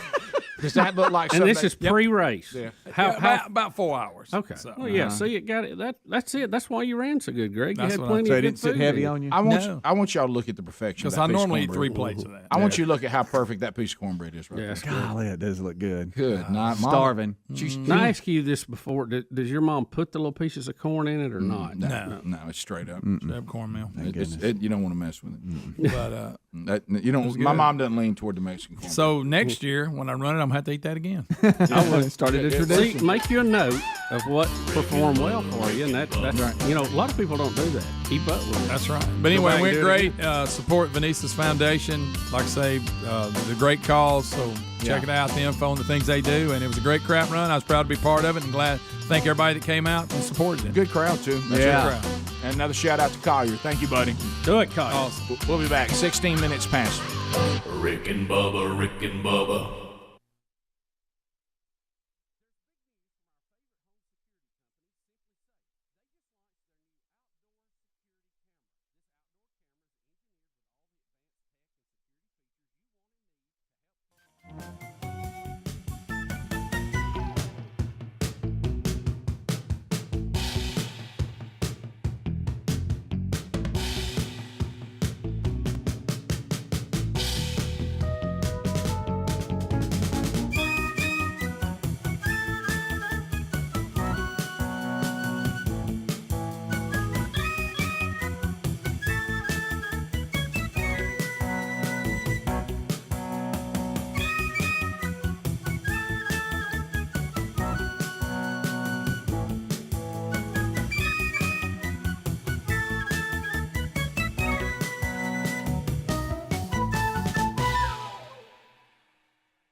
21 minutes past the hour. We'll meet back and play again this week. Thank you guys for being with us. TuneIn app is down today, but it's on our end. So I did not see our new engineer up here making it happen right now. Young Scruggs is on the job. Young Scruggs is in the plaza. So we'll try to get that equipment replaced or repaired, and we can get it back. So sorry for the hassle for our TuneIn audience today, but there are other options. I hope that you are finding them. So I guess we haven't looked at college football yet. We've looked at Brady's return. We showed a highlight from a high school game that we're tied to. And then we got into the crap run. We've talked a little bit about birthday weekend. We'll get into more of that coming up. Now, college football was a wild, wild weekend. You almost come away from the weekend saying that college football only has two teams, and that's Georgia and Alabama. It looks like there's two teams that are head and shoulders above the rest of the crew. It almost looks like another league. Yeah, we got Alabama at 1, Georgia 2, Iowa up to number 3, Penn State 4, Cincinnati 5, Oklahoma 6, Ohio State 7, Oregon 8, Michigan 9, BYU 10, followed by Michigan State, Oklahoma State, Arkansas, Notre Dame, Coastal Carolina at number 15. Chanticleers. Kentucky, Ole Miss, Auburn, Wake Forest, and Florida rounding out the top 20. A lot of big upsets.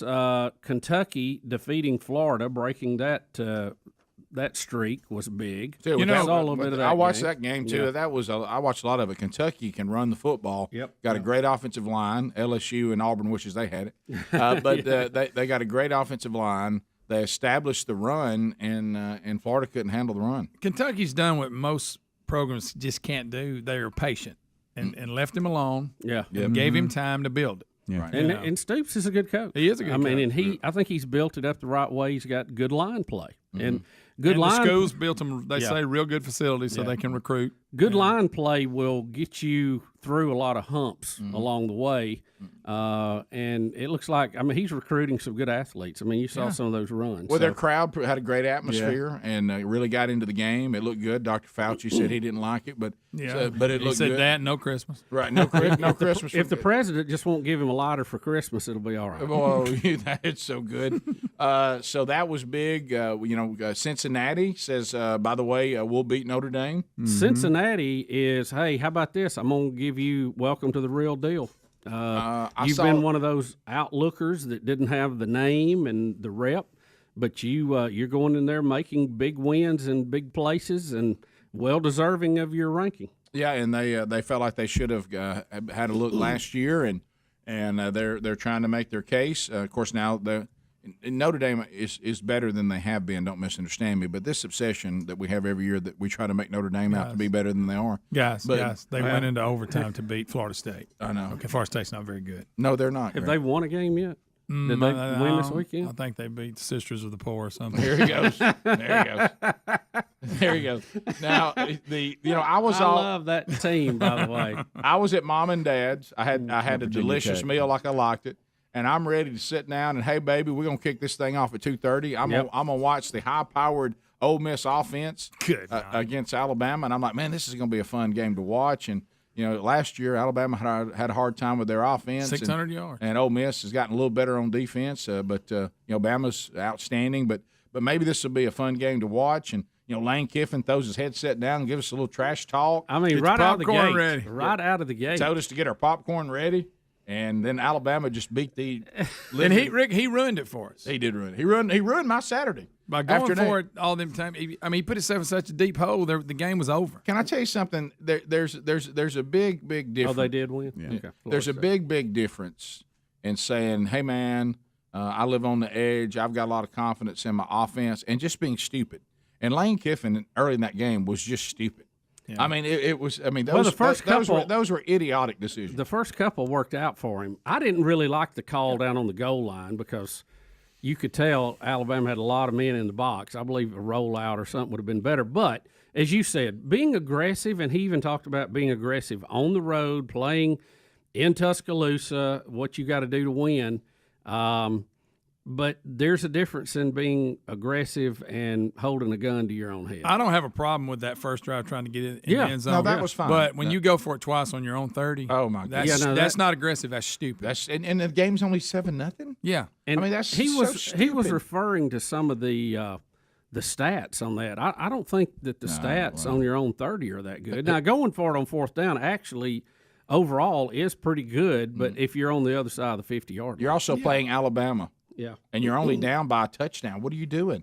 And then you get down by 2, and then you do it again. Now you're down by 3. Yeah. I mean, and from there on, it was just – and your defense isn't that great. I mean, if you do that kind of stuff, you've got a great defense.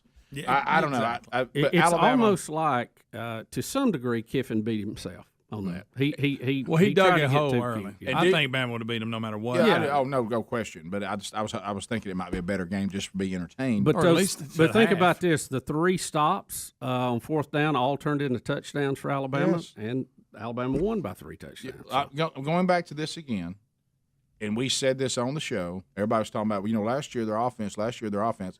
Nicholas Saban has had an entire year, and he's been infuriated by the way that they gave the points that they gave up to Ole Miss last year. And you go back and face him again, 24-0, by the way, against assistants. Yeah, you go back and face him again. He's not just going to present the same defense. He's going to make adjustments to your offense, and they did, and they shut that down. And then the problem is while your offense is trying to figure out what Alabama's doing, don't keep going for it on your own 30 and let Alabama have the short field. I mean, that's just stupid. Listen, when Bama drove the length of the field after you didn't get it in the first time, that should have told you maybe don't need to keep going for it because they seem to be moving the ball really well. Look, first drive, I see it. Give it a try. I didn't like the play call. That was the thing. I wasn't against it. But those on your own side, that was crazy. You know what it is? You were giving them a short field, and they did not need that. And throw on your headset and get your popcorn out. Then you know how you love it. See, I didn't hear him say that to begin with. I saw him throw his headset. Maybe it was I had background noise or something, but I had read that after the fact. That even kind of makes it funnier. So many popcorn. But I know what you know. The time that you did a little. You know when you did a little Scott Frost. If you had seen at halftime, little Lane Kiffin, because the very reporter that you threw the headset at, it's like, hey Lane, how'd it go? She got to interview Tiny Lane at halftime. Yeah. Now Big Lane was in pregame. Yeah. But boy, when it came halftime, we had a tiny little Lane. I mean, it was I could barely hear him down there. Yeah, he was. But I tell you what, I hated on those personalities help make SEC football. Sure. Yeah. Big Love had something to say about it too. Yeah. He's still an awful good play caller. Yeah. Anytime Ole Miss can screw something up, I love it. Spoken as a especially with State beating A&M this weekend. Good weekend for State fans. Yeah. We'll be back. More Rick and Bubba. Rick and Bubba.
35 minutes past the hour. Thank you for being with us today. CandidCO.com/Bubba is teaming up with the Rick and Bubba Show. We are so thankful to have them. And right now, we can save you $75 on the starter kit. If you go to CandidCO.com/Bubba, use the code Bubba. CandidCO.com/Bubba. The code Bubba. Now remember, these are removable, comfortable, practically invisible aligners. If you've got some teeth that need to be straightened, they can do the job from the privacy of your own home, or you can go to one of their studios if that's what you would prefer, if they have one near you. But remember, there are some people that are trying to compete with CandidCO.com/Bubba. But remember, and this is important, these competitors use general dentists. They don't use orthodontists. And CandidCO.com uses an orthodontist from the beginning to the end. You're with the same orthodontist throughout your program. It takes about 6 months to get it completed, but you'll see results way before then. So go ahead and make a move now to CandidCO.com/Bubba. Use the code Bubba, save $75 on the starter kit, and you'll get a free teeth whitening. So there'll be a whitening kit. You'll get it, no charge. So CandidCO.com/Bubba with the code Bubba, or rickandbubba.com under the sponsors button.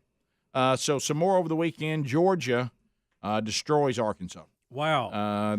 It looked like Arkansas had a little momentum going, and looked like it was going to be a big showdown in Athens.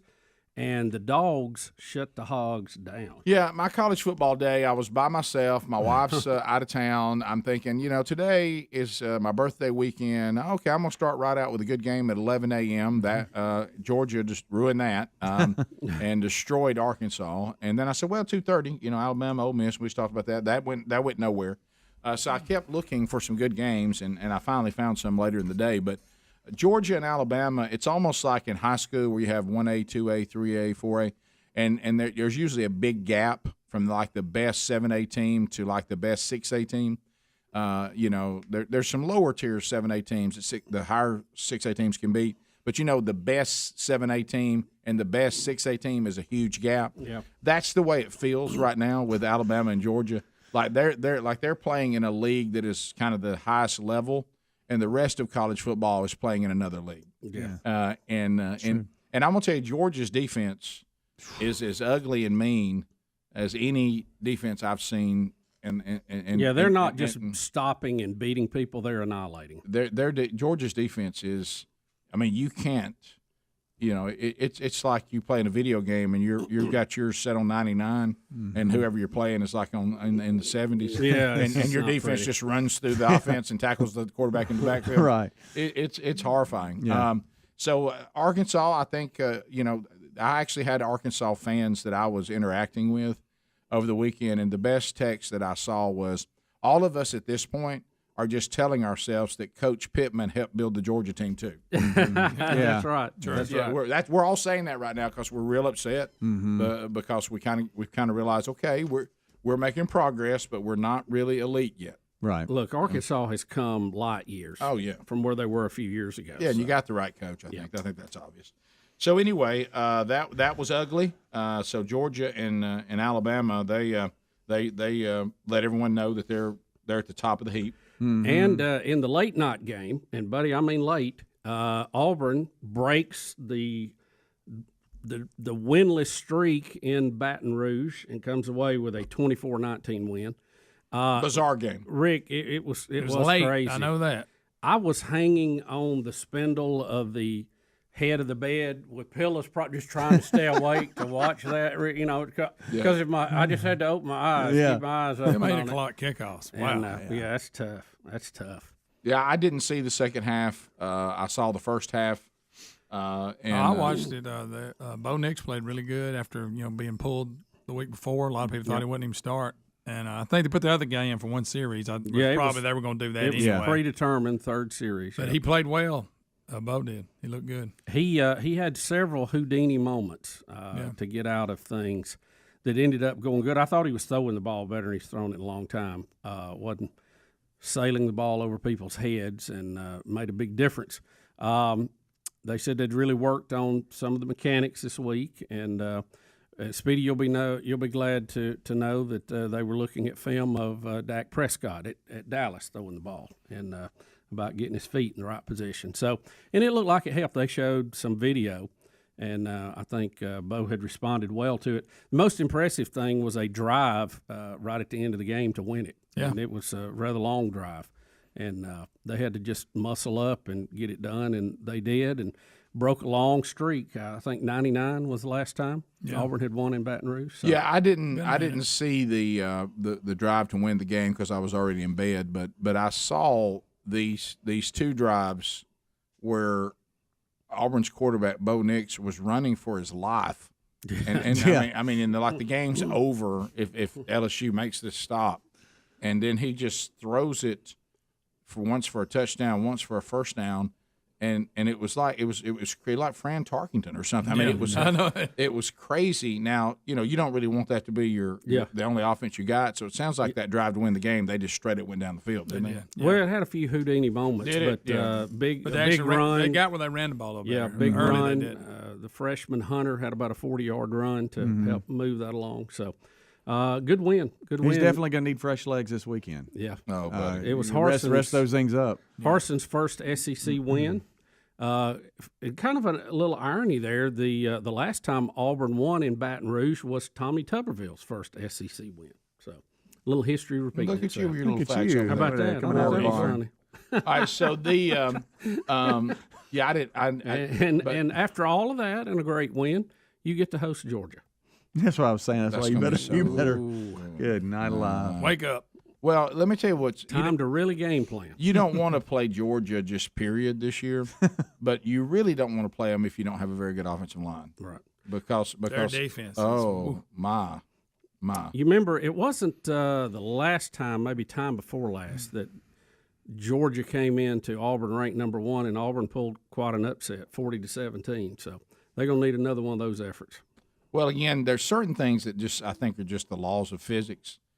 Unless Auburn replaces their entire offensive line in 1 week with all new people that maybe are built in some factory somewhere like a robots, I don't know how those people physically block the people that are coming this weekend. But maybe you come up with a plan that look, if you saw him running around with everybody chasing him, and if he's maybe they come out in the Notre Dame box. You know what I mean? People running everywhere. Well, you never know. You got to play the games. That's right. That's why we schedule. And speaking of historic wins, Kentucky gets this can't beat Florida, but they did it, didn't they? And we talked about that game, and then what was the other one that was big? Oregon got beat. Yeah. And over didn't Stanford, because I couldn't see any of this with my schedule, but I saw where Stanford scored with like an extended they extended the game. There was no time on the clock, but because of some penalty or something, they were able to have another play, and then that's how they tied it, went to overtime, ended up winning. Yeah, so the number 3 slot is open. I don't know who you put there right now. It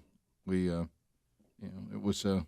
I think until they lose, Penn State's going to have a claim. Yeah, well, Iowa's there now. Iowa still has a lot of ground to plow, and we'll see how they are. Who do you believe in the least? Iowa, Cincinnati, or Penn State? My goodness. Rick, Cincinnati's I pretty think impressive. Penn State is pretty solid, but Cincinnati they've got a little buzz. They got a little, we've never been here, and we want to do it. I don't know. Do you think they're overrated, Greg? I don't know. Every time we say Iowa, you kind of give that beer face. There's something about. I mean, they may be the best team in the country. There's something about Iowa. I never take them serious. Never. Yeah. I do want to thank you, Rick. When's the last time that they coming out of the UAB game? I was asking you about Mississippi State because I was really blind to the game. They kicked off at the same time. Yeah. And you were giving me updates, and I could have watched the last 3 minutes, but I didn't on purpose because I'm like, well, they're winning it to this point. I can't mess that up. Big Love, thank you for the updates. Big Love and I were watching that, and he was already excited like you because Ole Miss had gotten drilled, and when you watch A&M and Mississippi State play, it's like watching a scrimmage because of the uniforms. And and it's like okay, there's a scrimmage on. But that was an exciting game. Yeah. And State winning that was big. And then Texas A&M has to come to Tuscaloosa this weekend. So A&M has is it there? A&M has lost Is the it last not? 2 games in a row, right? Let me see. They lost to Arkansas, and then they lost to Mississippi State. So, Right. so this this was none of those games everybody was looking forward to. Hey man, A&M versus Alabama. Yeah, Alabama's at Texas A&M. How about this? Now that game's lost a little luster. Yeah, now. yeah, it has. so now they're wounded a little bit and hosting Alabama. So never know how that'll go. I want to ask you before, and we've got this Urban Meyer video we got to talk about. Oh, my goodness. If Alabama and Georgia, it's early, but playing the what-if game. Alabama and Georgia went out, very dominating. They play in the SEC championship game. Does both teams still get in the Final Four? All right, we always find those places. Yes. We'll be back. More Rick and Bubba next. Rick and Bubba.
at the top of the hour, the Rick and Bubba Show. We're back, 866. We be big as a number.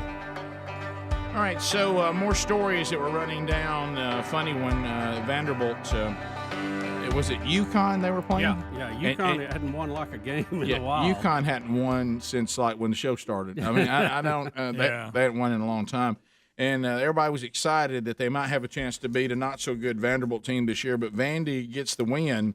But this Vanderbilt flag guy, look at this video. They're getting ready, and it's like he there he goes.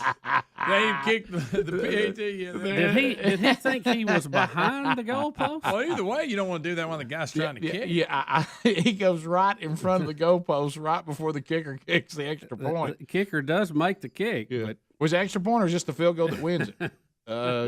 It's 9-6 at that point. Yeah, there you go. Put up 12-6. Yes. So anyway, that is hilarious that the Vanderbilt guy goes right in front of that. And you would big flag. You would expect that at some schools, but I thought Vanderbilt you're supposed to be smart. Anchored. Yeah, well, they ain't been in a game not so the long. flag. They didn't guy. know how Come to on, act. Doors. Yeah, they don't. Their standard for the flag guy not as high. All right, so he's under the athletic rules, not the general population. That is hilarious.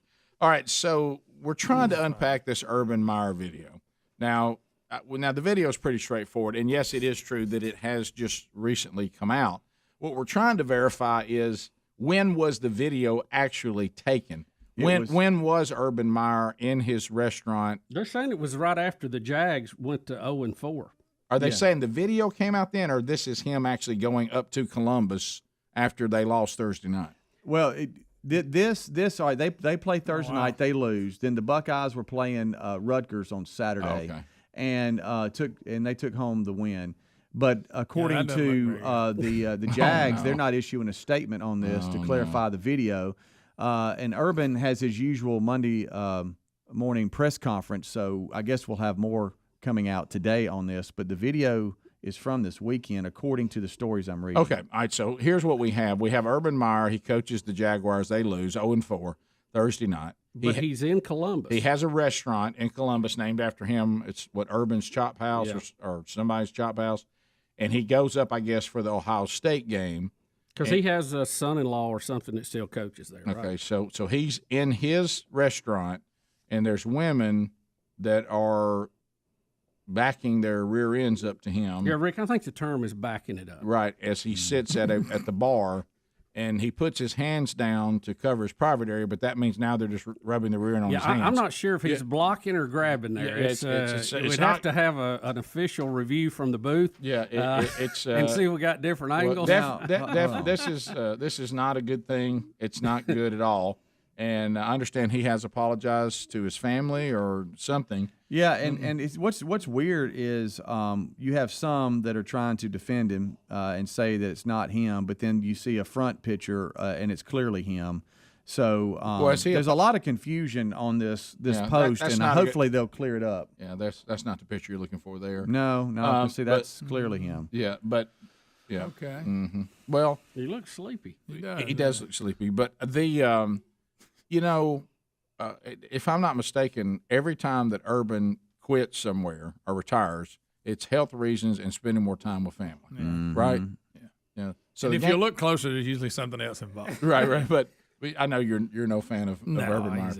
Yeah, I don't like him. Apparently, he took the loss to the Bengals hard. Right. But it seems to me that when time was available for him to spend it with his family, apparently he's spending it here. But anyway, that's so a fact. But now if he's apologized and there's no more who's this in the video, I think he has not, according to the Fox News story, and there's a lot out there. He has not made a statement yet. All right. So but they're saying today he's got his Monday morning press conference, and so I guess. I guess he's trying to get attention off of the Jags 0-4. Yeah, but it's concentrating on something else to talk about. Somewhere at USC, they said, well, maybe not. Maybe we don't need to bring him here. Yeah, I saw the USC fans are wanting him now. So I don't know why. That's not a good piece of video there. And how old is he? Well, My it's gosh, I mean, he's got Rick. It may be 60 years old. It may be totally innocent on his part, but the optics are not good. We can, at the very least, you can say that the optics are not good. And the optics, and then you go up the chart from there. Because I would say this: unless his legs don't work, he can get himself out of this situation. That's a good now, because you can't He's just not confined you to a can chair. get up and say, please get off of me. I'm leaving. So unless there's something wrong with his legs, which are being rubbed on, I don't know how you can say that. Well, it's not. I mean, is he still married? I mean, if he's a married guy, right? Family and yeah, because trending on social media, Urban Meyer's wife, and then of course everybody's got memes of a shocked look, like it would be her look once she saw this. But I don't know. This is not good here. No, it's not. Video perpetrating showing. And remember, he's made the ultimate error if you're a football coach or you're a prominent player on the team. This would be no big deal if you were 4-0 versus 0-4. Right. But you made the mistake of doing something like this while being 0-4. So suddenly the fans will become very moralistic. Yes. Their morals will skyrocket at 0-4. Now 4-0, they tend to look the other that's way. a little different. Who are we to judge? Let me tell you, when it's 4-0, it's who are we to judge. Right. If you're 0-4, look at this idiot. He's got to go. Yeah, he must go because All right. he's immoral. We can't have this. Ain't the way to represent the Jags. Yeah. All right. So I got a We've new got a higher source. standard here at the Jaguars. A news source out of Jacksonville says it wasn't immediately clear when or where the video was recorded, but Barstool, New York Daily News, Sports Illustrated all reported on the video. The wife, Shelley, did appear to acknowledge her husband was out with friends in a tweet that used hashtag Buddy deserved a night out. He's out with friends or something to that effect. She was babysitting the grandkids. So it says that Urban Meyer's has not been available for comment. He's scheduled to do his press conference. Well, in all fairness, he is taking a break. Yeah. I mean, really. Yes. Yeah. So you have her picture taken, giving the grandkids a bath, and then you have the husband there. Oh, that's awful. Oh my goodness. That's he was actually doing some babysitting too. It just was a very young girl. Yes. Yes. Mm-hmm.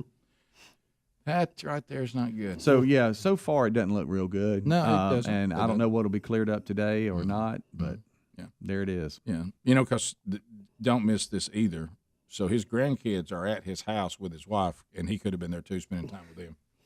Well, because we do hear from he had to go check on the restaurant. But we do hear from him all the time. What he needs more time with his family. Well, we hear that all one the time. Yeah. Right. Mm-hmm. Then all of a sudden he goes back to coaching or being an analyst. Urban's his career is kind of strange. A little it bit. is. He's one of those people that you just I don't know. I'm like Greg. I've just never been a fan. Well, like I say. But the normally you would say no way to the Southern Cal thing, but with his past track record and this, you never say never. No, no. Like I say, he's 4-0 right now, and all it'd be hashtag who are we to judge? No, yeah. You do something like this at 0-4 though. Who's SC gonna get? Top of the hour. Thanks for being with us. Rick and Bubba, Rick and Bubba.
Hey, guys, thanks so much for being with the Rick and Bubba Show today. Just this past weekend, I was spending time with Mom and Dad for my birthday, and I just gone to VenceroCollective.com/Rick Bubba to get my dad a high-quality watch.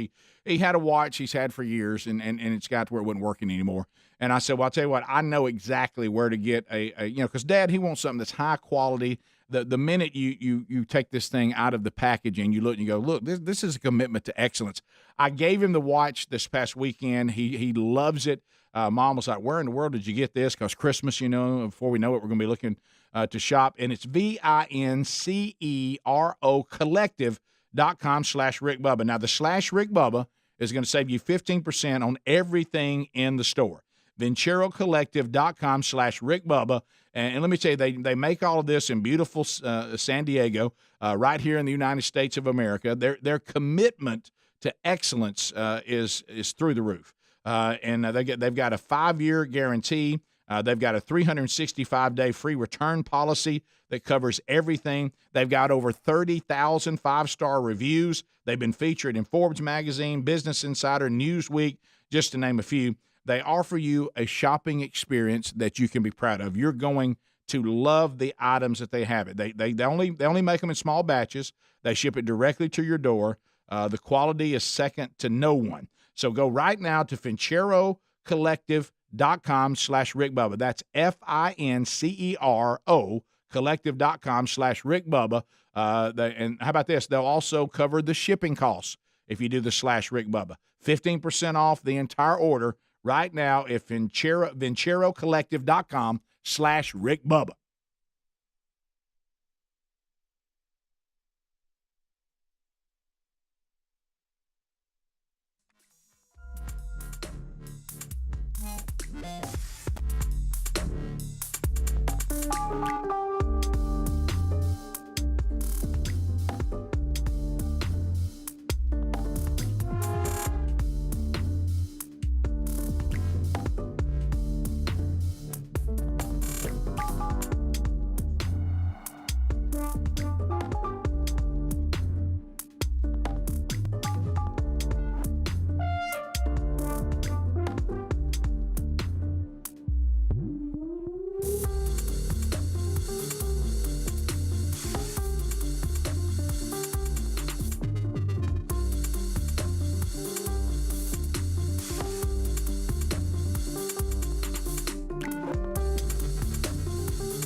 All right, let's start the hour 6 minutes past the hour. You got the Rick and Bubba Show.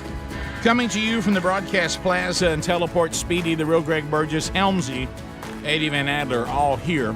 For those of you that are normally tune-in listeners, I don't know how you would hear this, but maybe you found a way because of what we put out on social media and all that to some of the other platforms.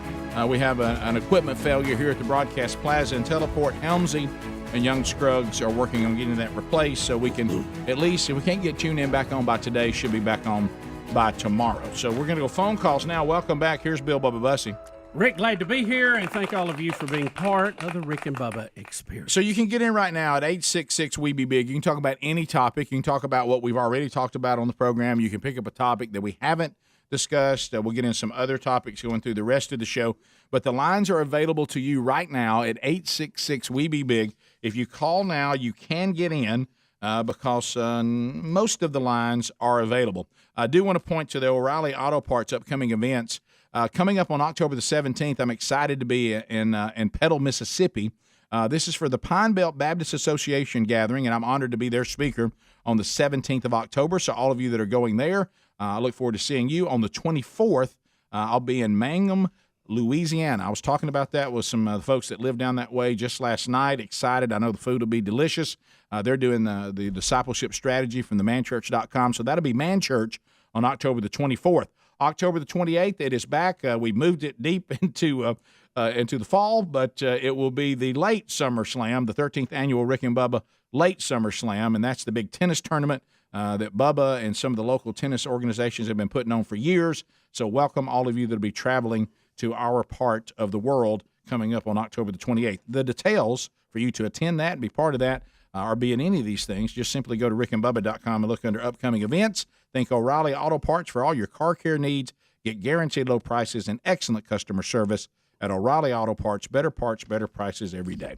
To the phones we go. Let's go to, there's Jerry in Piedmont. Bubba, it's the king of Piedmont. Jerry, welcome to Rick and Bubba. How are you today, buddy? Doing good. I hope y'all are. We are good. Hey, I just wanted to call and tell you how much I enjoyed getting to meet the real Greg Burgess this weekend. One of a kind. It was real easy to find him. You just had to look for the big crowd. Hell, you'd have thought Tom Cruise was up there. That's so good. That's great. Let's go to Leanne. Leanne out of the great state of Alabama. Leanne, go ahead. Hey, I was just wondering if y'all had covered the story about Sergeant Nick Reisner of the Sheffield Police Department that was killed in the line of duty. He was shot Friday and he died Saturday. No, we're not aware of it. I'm sorry to hear that, but we are not aware of it. He saved countless people. From what I was told, the shooter was just looking for a public place to kill random people. They stopped him from going to Chick-fil-A. They stopped him from getting into Ruby Tuesdays, but he made it into the Walmart parking lot in Muscle Shoals. The police officer rammed his truck, and then they ended up door to door, and the shooter just shot straight into the officer's Tahoe. They were able to get him to Huntsville Hospital. Unfortunately, he passed away Saturday, but he probably saved countless people, and I just would like for y'all to recognize him. And what's the name again? The officer's name? Yes, ma'am. It was Sergeant Nick Reisner of the Sheffield Police Department. All right. Thank you for the call. Sad story, but like you said, if this crazed killer was trying to find public places to shoot people, they kept denying him everywhere he went. Yeah. And couldn't get him apprehended, I guess, and then he fired into the vehicle. So sad, but as you said, he probably saved no telling how many lives. So right. I'm sure there'll be an opportunity to honor him appropriately. Let's go to Earl out of the great state of Alabama. Earl, go ahead. Earl. Good morning, gentlemen. Hey, buddy. Bubba. Yes, sir. Need to get an update on the truck. Have you just drug it over to Greg's house so at least you can put decorations on it for the fall, like he does truck. So what's up down the truck? We'll know more today. We didn't get to work on it at the end of the week, so really? we'll get back on that today. So did you not sell it? Not yet. No. Bummer. No. We're going to look it over and get a full analysis. You always sell right there at the Pete. I know. Had everybody on. Yeah. Well, we're going to have a clearer picture, and then we'll make a call. Dennis in Alabama. Dennis, go ahead. Welcome to the program. Hey, Rick and Bubba, how's it going? We're doing great. I hope you're okay. Buddy. Hey, Rick and Greg, I was wondering, y'all used to be in a band, right? Yes, we're in a couple of bands, yeah.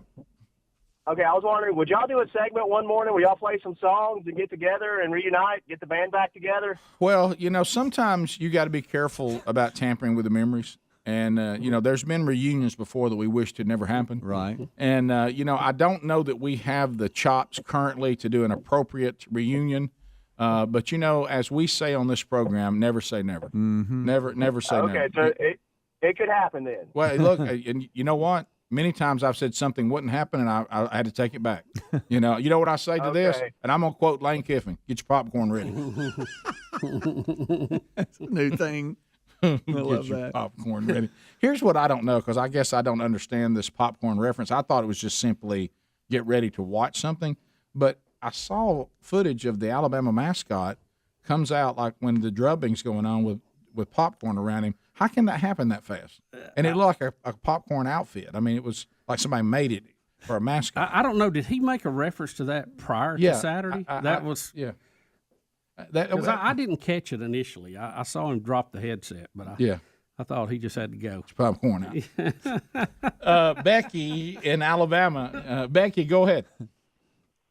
Hey, good morning. Hey, Becky. I was just calling to see. I had heard you briefly mention about a studio change, and I just wondered what your plans were. Yeah, we will be going to a new studio yet to be named. Probably, it will definitely happen sometime the first of the year. The process in January will probably be us in a new studio and then trying to get furniture and stuff moved there throughout the month of January. So January we will no longer be at the Broadcast Plaza in Teleport. Yeah, it's going to hit the history books. Yeah, we'll put it over there with the Red Velvet Lounge and the Dewey Monroe broadcast parking lot and we've had all these. The Rick and Bubba closet, that was one that we had, right? And we had various names over the years. So I'm trying to remember this when we land in this new studio, what number that will be. But January, to answer your question. Oh, okay. We talked about it one day. We can draw it out. Yeah, I'm trying to think of that. And we'll probably have some official announcement between now and then. Yeah, we had the veterinarian office that we started in. We did. Yeah. People would come get their dogs dipped during commercial breaks. Chris in Alabama. Chris, welcome to the program. Good morning. Thanks for having me on. Chris, we're gonna need a little. Chris, that phone. Good night. We got to do better than that one. Give me a test 1 2. Test 1 2. Chris, try it. It's gonna be rough. Try it. Go ahead. I think we can understand you, but it won't be comfortable. My question is, first of all, I'm not against vaccinations at all. Okay. But the vaccination for rubella, mumps, measles, chickenpox. When you get them, you don't catch the virus. Yet with the COVID vaccination, you can still get and die from the virus. So why are they calling it a vaccination and forcing it upon everybody? Now, Rick, will this violate your birthday happy zone here, by the way? Fun zone? Yeah. I mean, to answer this? Yeah. I will say this, and this is true. 2 things on the vaccines of the past. No one who already had measles has to have the measles vaccine. That makes this one a little bit different. Normally, if no one who already had smallpox had to have the smallpox vaccine because they had immunity now. So that one is interesting. And as you said, the vaccine usually was the end of whatever. And on this one, the variants are breaking through. So you're right. It is a little bit different. The vaccine right now for the variant, I would look at it under the category of gives you some protection and is a great treatment to keep you out of the hospital. But, yeah, it is different than what we've seen in the past. And I think the reason why is we have a novel virus that we're trying to figure out. Yeah, apparently man-made. That doesn't help. But he's talking about the basic MMR vaccines you get as a kid. There's a lot of things that make this virus different. The fact that the vaccine is leaky is the term that the medical people are using. It's not 100%, but it does help. Overwhelmingly, the evidence says it does help. Right, but I understand your question, and it is different. 15 minutes past the hour. Rick and Bubba, Rick and Bubba.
the gravy, please. Rick and Bubba, Rick and Bubba. Ooh, it brings me to my knees. Rick and Bubba, Rick and Bubba. I can't start another. Rick and Bubba, Rick and Bubba. It's 21 minutes past the hour of the Rick and Bubba Show. Thanks for being with us.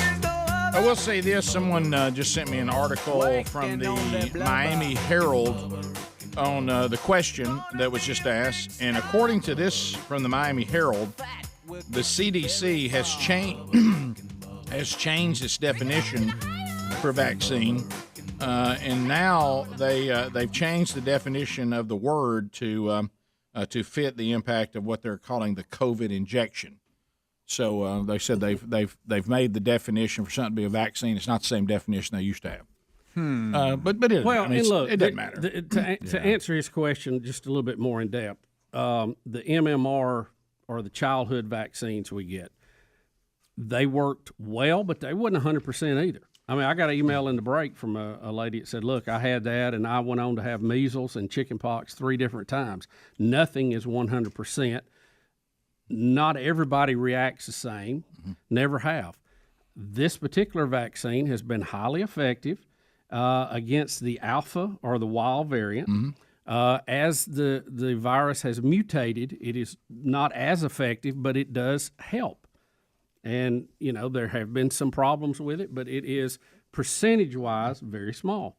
Right, yeah, and that's on the. I was on asking the question people are asking now on the immunity side of. Yeah. We never required people in the past to get measles vaccine or smallpox who had already had it. Well, I think if you had smallpox, you wouldn't left around. Well, yeah, I don't know. But I think the CDC, if I understood it correctly, still on their website had advised people if you had measles, you didn't need the vaccine. Right. I think that's where that came from. And there were people saying, well, then what's the difference in already having COVID?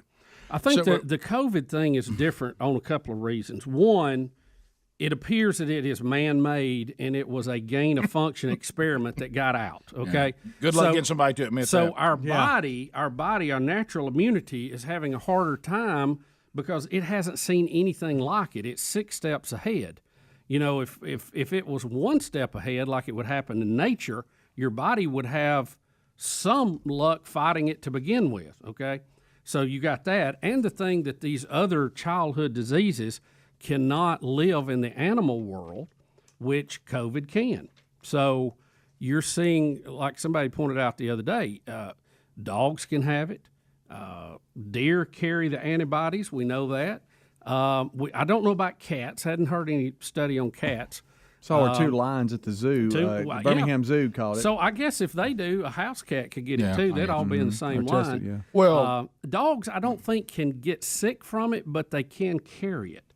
So as long as that is floating around, you're never going to completely get rid of it. Our best hope is that we work it down through natural immunity to something similar to the flu. That would be the best case scenario. And people it's not going to be like smallpox where it disappears. Well, yeah, back to what you said about gain of function. It goes back to everything else. If you want to know what the truth is, just look what's actually happening.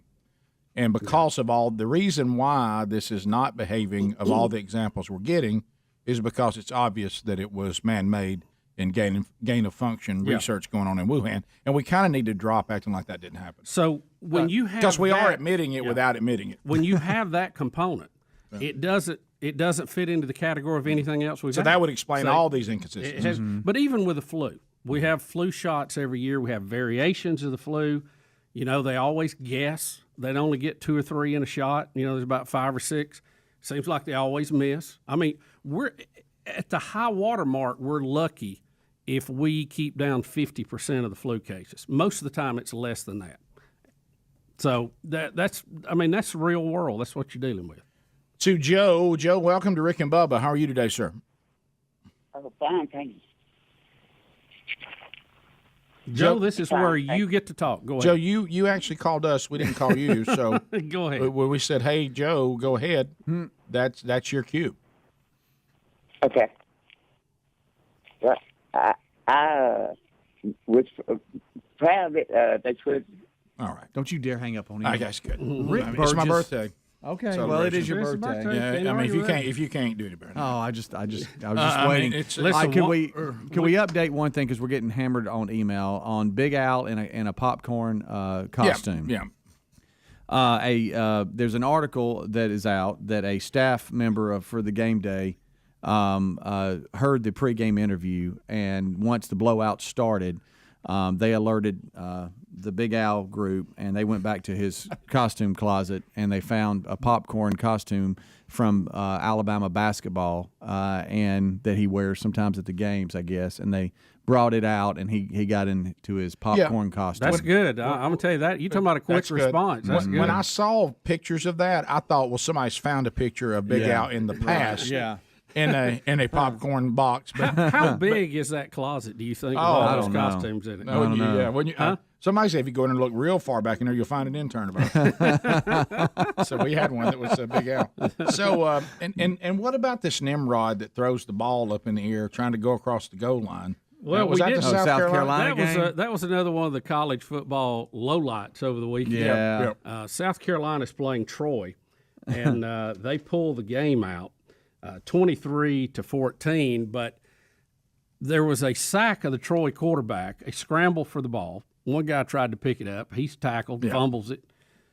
A guy tries to scoop and score. He digs about 60 yards and casually throws the football up in the air before he goes over the goal line. It bounces in the end zone, rolls out the back. It is a touchback going the other way.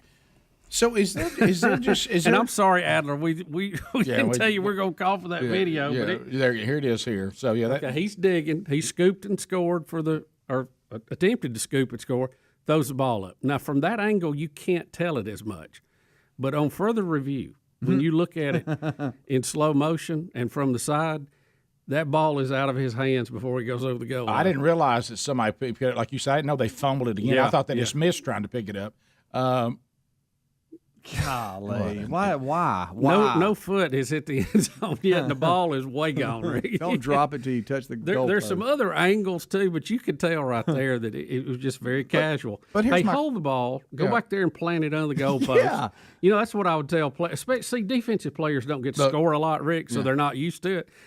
Right there, it's way gone before But it I've gets seen on the offensive players do this same idiot thing. Go back there and plant it next to the goal. I'd say go back there and dig a hole and put it on the goal post and cover it up and then celebrate. Well, but I guess, do these players not fear what the coach's responsibility is something this stupid? Well, it's just casual. You just got casual.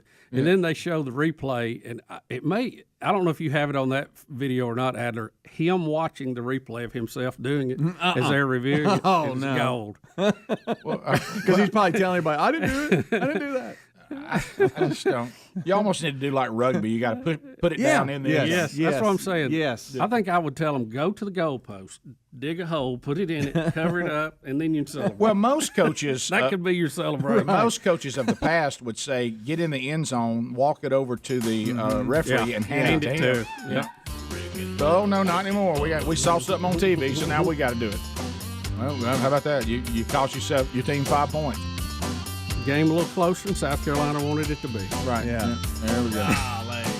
It is clearly gone before he ever gets over. My goodness. Not alive. We'll be back. More Rick and Bubba coming up right after this. Rick and Bubba, Rick and Bubba.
Well, as we make our way back, we take you to boxofawesome.com. Really cool gift items being shipped to yourself or to someone else for a gift.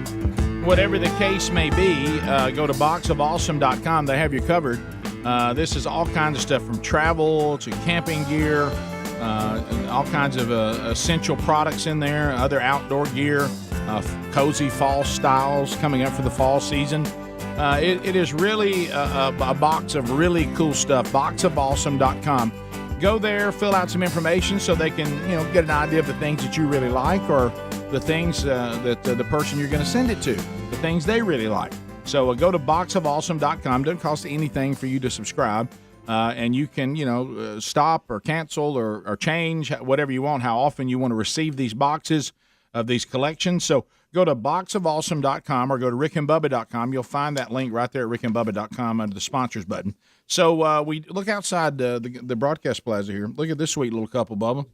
I mean, they have come all the way from Herring, Illinois. Wow. Yeah, I don't know where they're headed. Or y'all I headed hope to the you're beach? going to the beach. The beach. Just to for see this? us. Just to for come this? see us. No way. Oh, my goodness. Oh, no. Tell me you got something else planned. Maybe we suggest the beach. Yeah, and so it's Tony, am I saying it right? Christiani, got it right? Russo. They are celebrating their 8th anniversary outside the Broadcast Plaza and Teleport today. 1, 2, happy anniversary, baby. I got you on my mind. And we wish you guys many, many more. All right, straight up. Is this all they're doing in town? You at least want to send to see the Vulcan or something, don't you? I mean, Right. I mean, it's You're not going somewhere, like coming through here to somewhere. No, you came here and you're going back to Illinois after being here. Okay, great. Oh my goodness. Well, don't be afraid to go to the beach or something. Yeah, if you get mean, extra day, Gulf Shore's not that far. Go to Old Mountain State Park, do something. Right. Right. But anyway, you should have. I would say go to the UAB game Saturday night, but that didn't go well. No, we got another one Saturday though. How was the new stadium? It was awesome. Speedy? How was it really all was. that? Besides the score, it was really nice. Liberty happy. seemed to love it. That Liberty's. 3-3 at half. You thought, well, okay, man, this is great, and then second half was all Liberty. I'm happy for the UAB family and their players. And that's a great. Who took that still shot? Speedy here showing the Thank you, guys. UAB fans how to make the ape noise. Yeah, there you for go. some Very reason. good. That's a mid sentence is what that is. Do we have video I'm talking of any of your cut-ins from the weekend? I don't know. I don't know. You sent one out yesterday. Oh yeah, that's when I was in the gangrene student section, firing everybody up. Yeah. But that one there is when they were putting up the championship flags. Had two former players raise the flags. Both players and their families loved the show. They were like, man, we love the show. But Luke and Jacob both raised the flag, and it was a really cool atmosphere. And that was the big thing everybody was anxious to find out is what type of atmosphere is a new football stadium in downtown Birmingham. What's it going to be like? What's game day traffic going to be like? Yeah. What's the atmosphere? And I got to tell you, What's the parking going to be like? Yeah, Right. And I got to tell you, it all went well. Again, except for the score. It was saw and met so many people that love this show.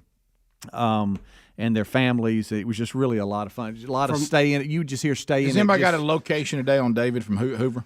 No. Everybody checked on him? No. He probably hadn't come down yet. That battle cry, and some people have adopted because they hear us doing it. Yeah. But between stay in it and it'll get your attention. You'll turn around. Well, the stadium it was so needed. Yes, and yes. Yes, the outcome was not what anybody wanted, but but that's one game. They're going to play for years. Many and years games there. And credit Liberty, who has a very good football team. They do. But anyway, the just having that there and like you said, it was from where they've come from, Rick, from nothing, right? I mean, and also trying to get the game, of the seeing how the traffic and the parking and all that would work. All that, yeah. But I mean, I hope it works smooth. Yeah, the game day crew did a good job, and who I work with, Aaron and the crew, they did. It was a lot. It was a lot. It was a lot of moving parts, but they pulled it off, and I had a lot of fun just seeing and meeting a lot of new people. So.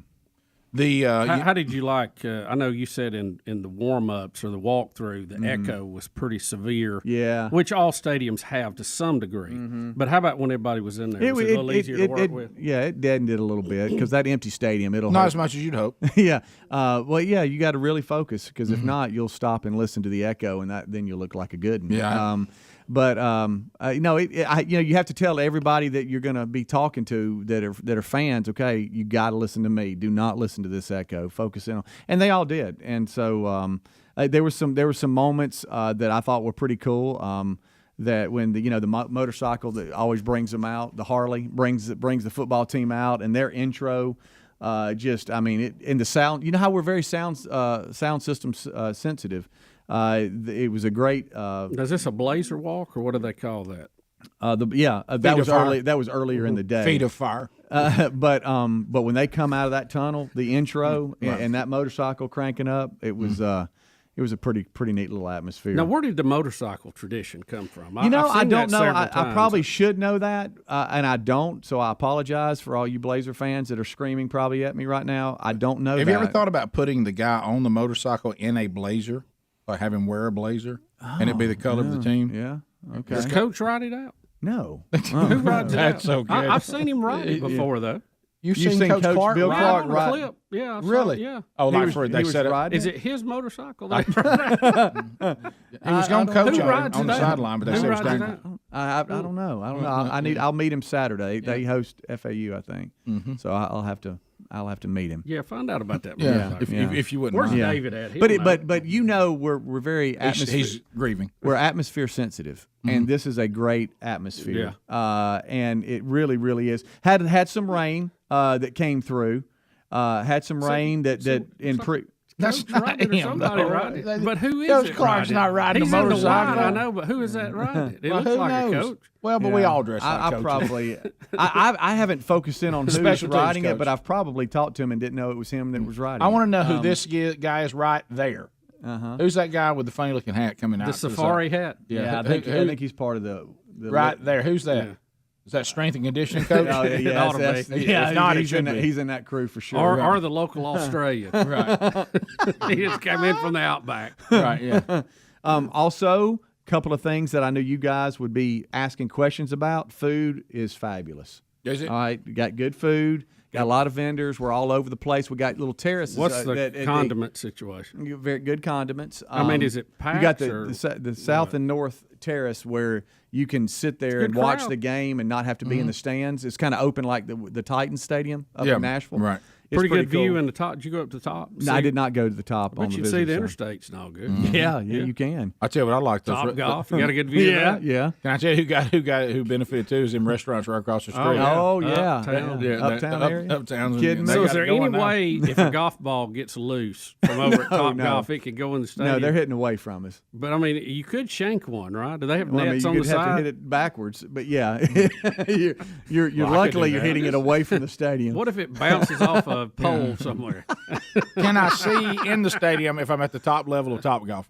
Yeah, If I'm up there, can we you see know, I him? don't know. I need to go over there and try it. You know, the I mean, it's right in there wireless amongst mic all has its limits, and we were concerned about raising the flags, but it worked good because you're all the way to the far end Yeah. and out by the grass. But Yeah. Do y'all have a Yagi with a preamp on it? they used to took use care the of it. XFL. Yeah, we didn't have got some in we our didn't have any truck. technical issues at Do all. we really? Yeah.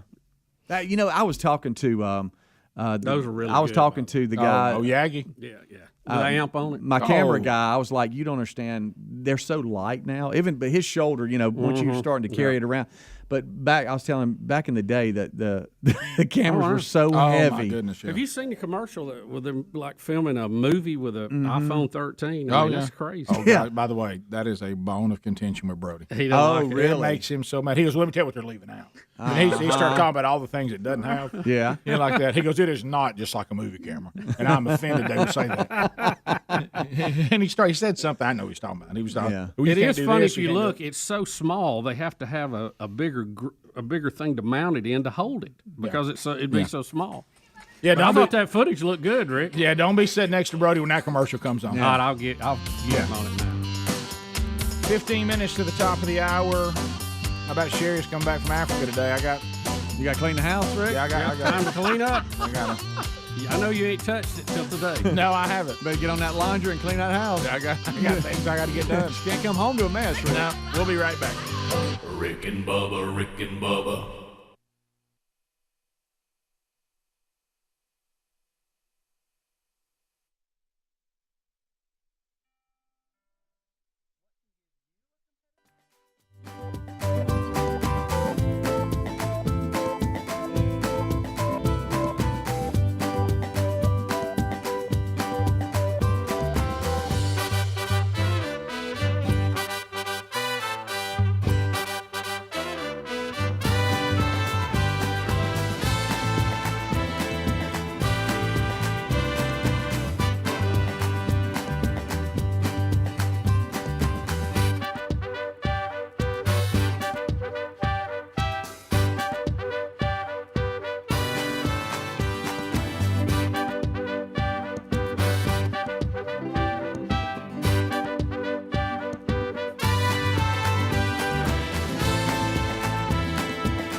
10 minutes to the top of the hour, the Rick and Bubba Show. 866-WE-BE-BIG is our number.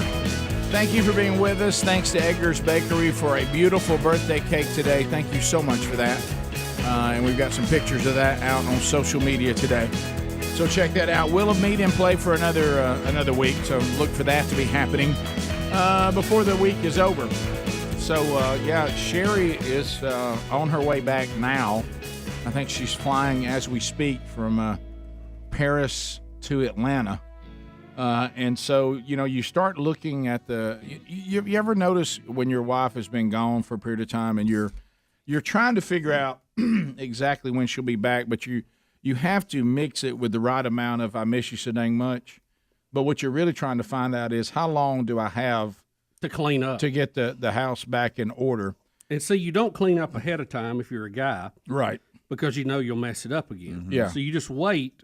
Right. And you try to time it so you can clean up right before, a couple of hours. You can leave it as downtime before she gets there.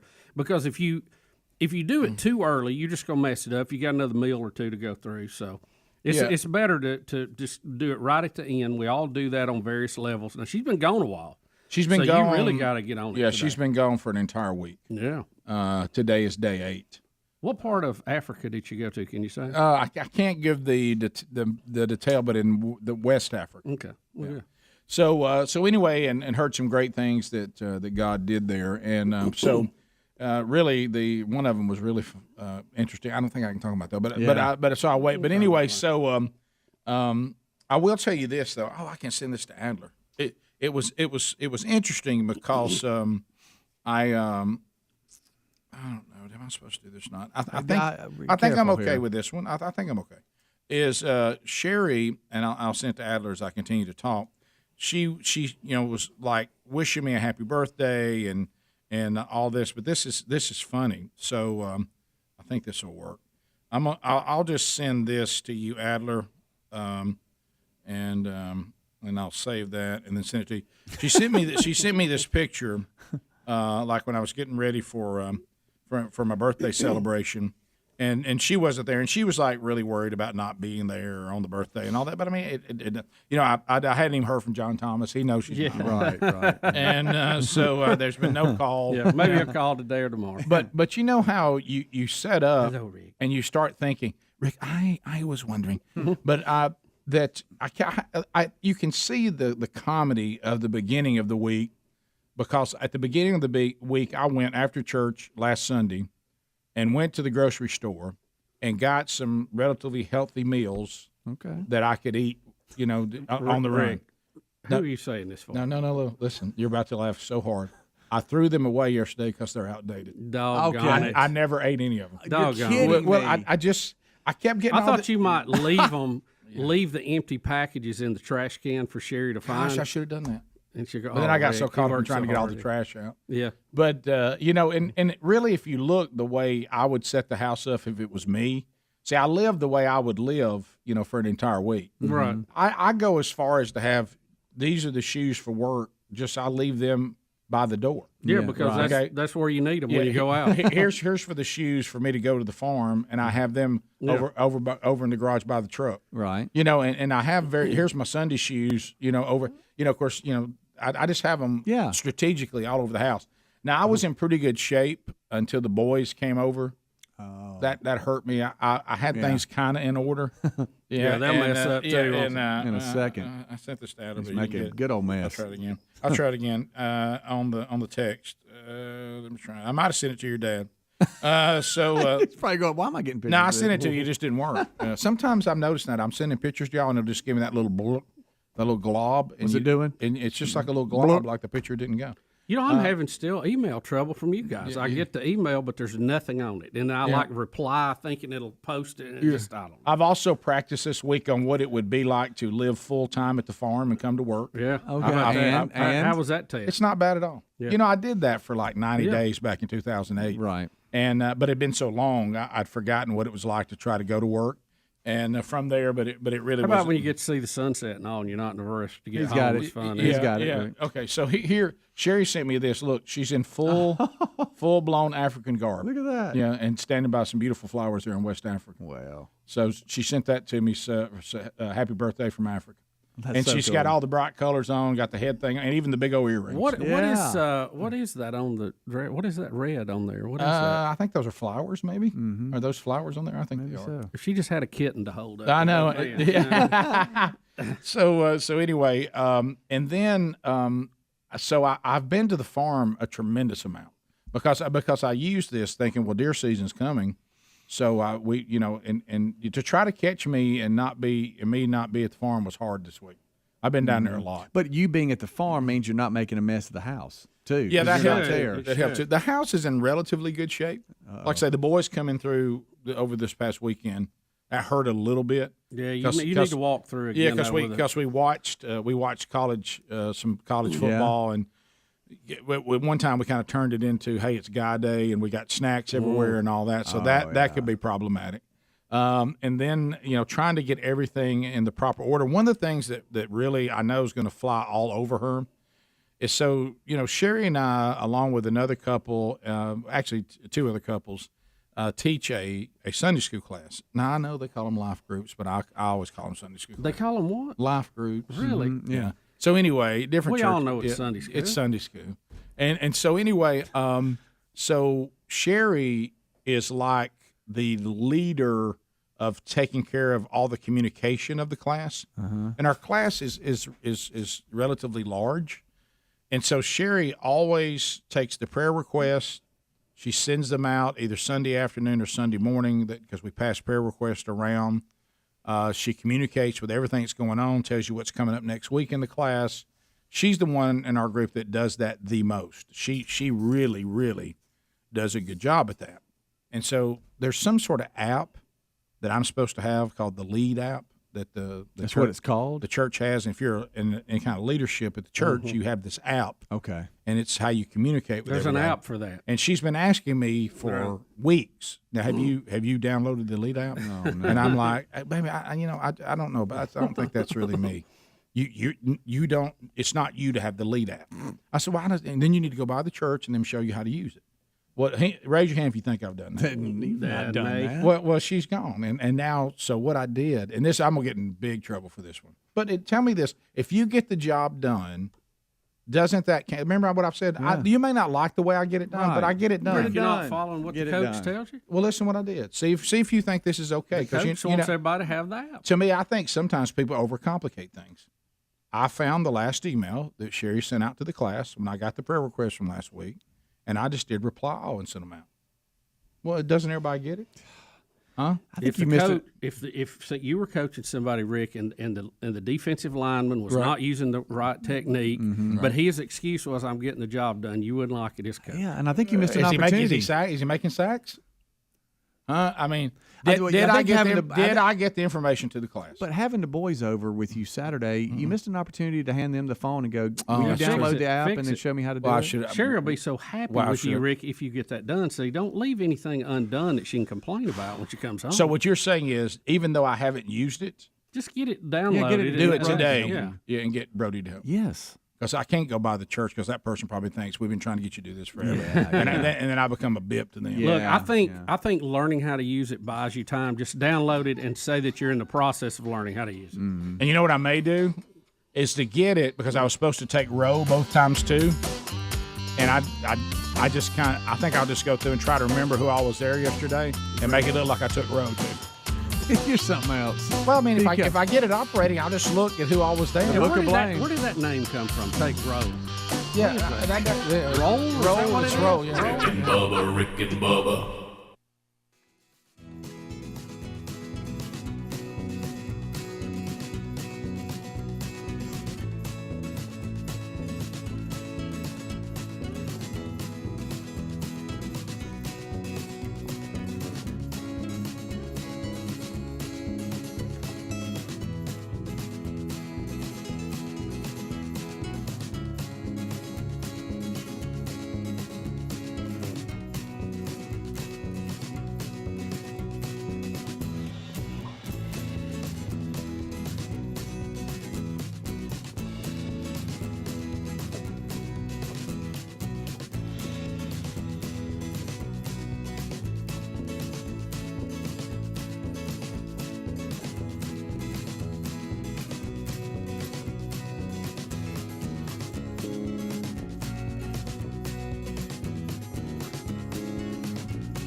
6 minutes past the hour, the Rick and Bubba Show from the Broadcast Plaza and Teleport.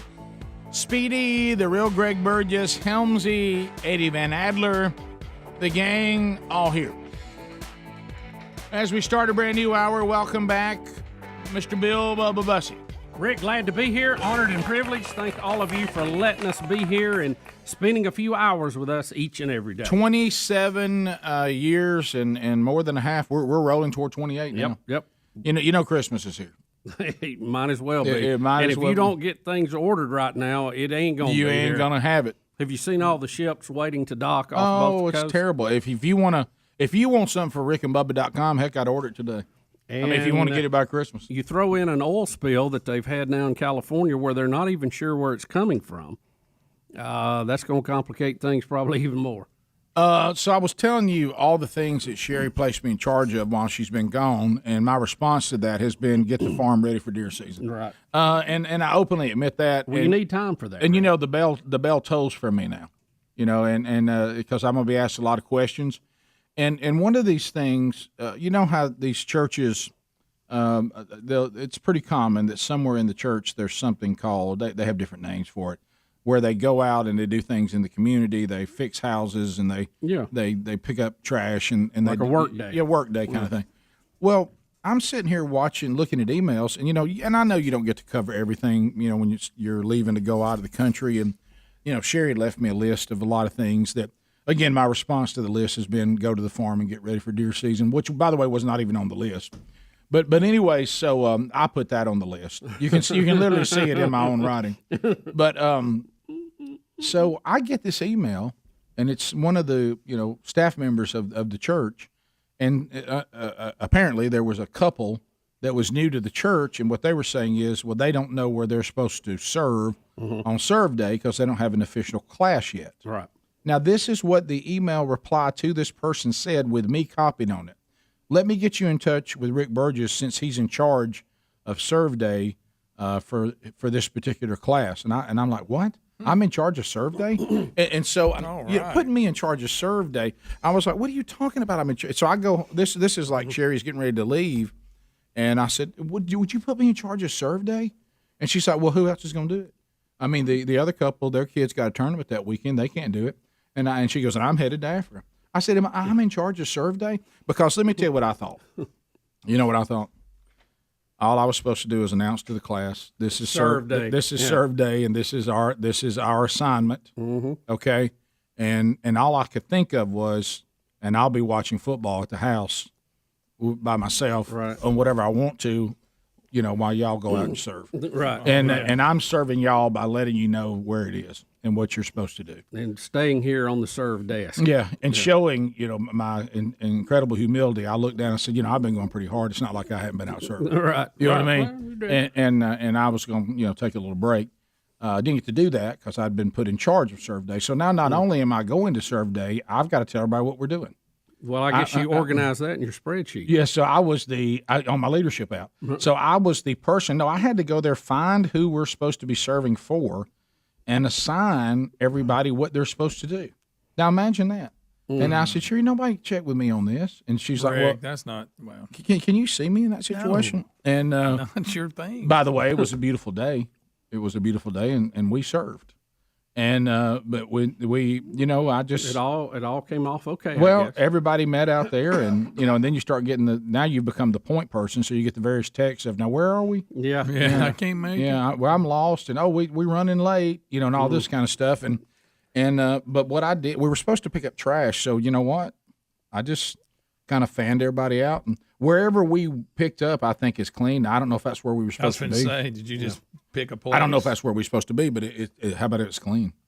Somebody got clean. I wish you'd have seen me doing my various, because I've noticed this. If you'll make a lot of kind of important looking hand gestures, it looks like you know what you're doing. Now y'all know this. I was completely confident. Right. With everybody. No one knew that I didn't know really where we were supposed to be and what we were doing because I didn't pay attention on that in class because when it was getting announced, I thought that was the end of my responsibility. Right. Because what I needed to do was go home and watch football and be there in case anybody needed me. What time did all this happen? This was a Saturday morning. This was last Saturday morning.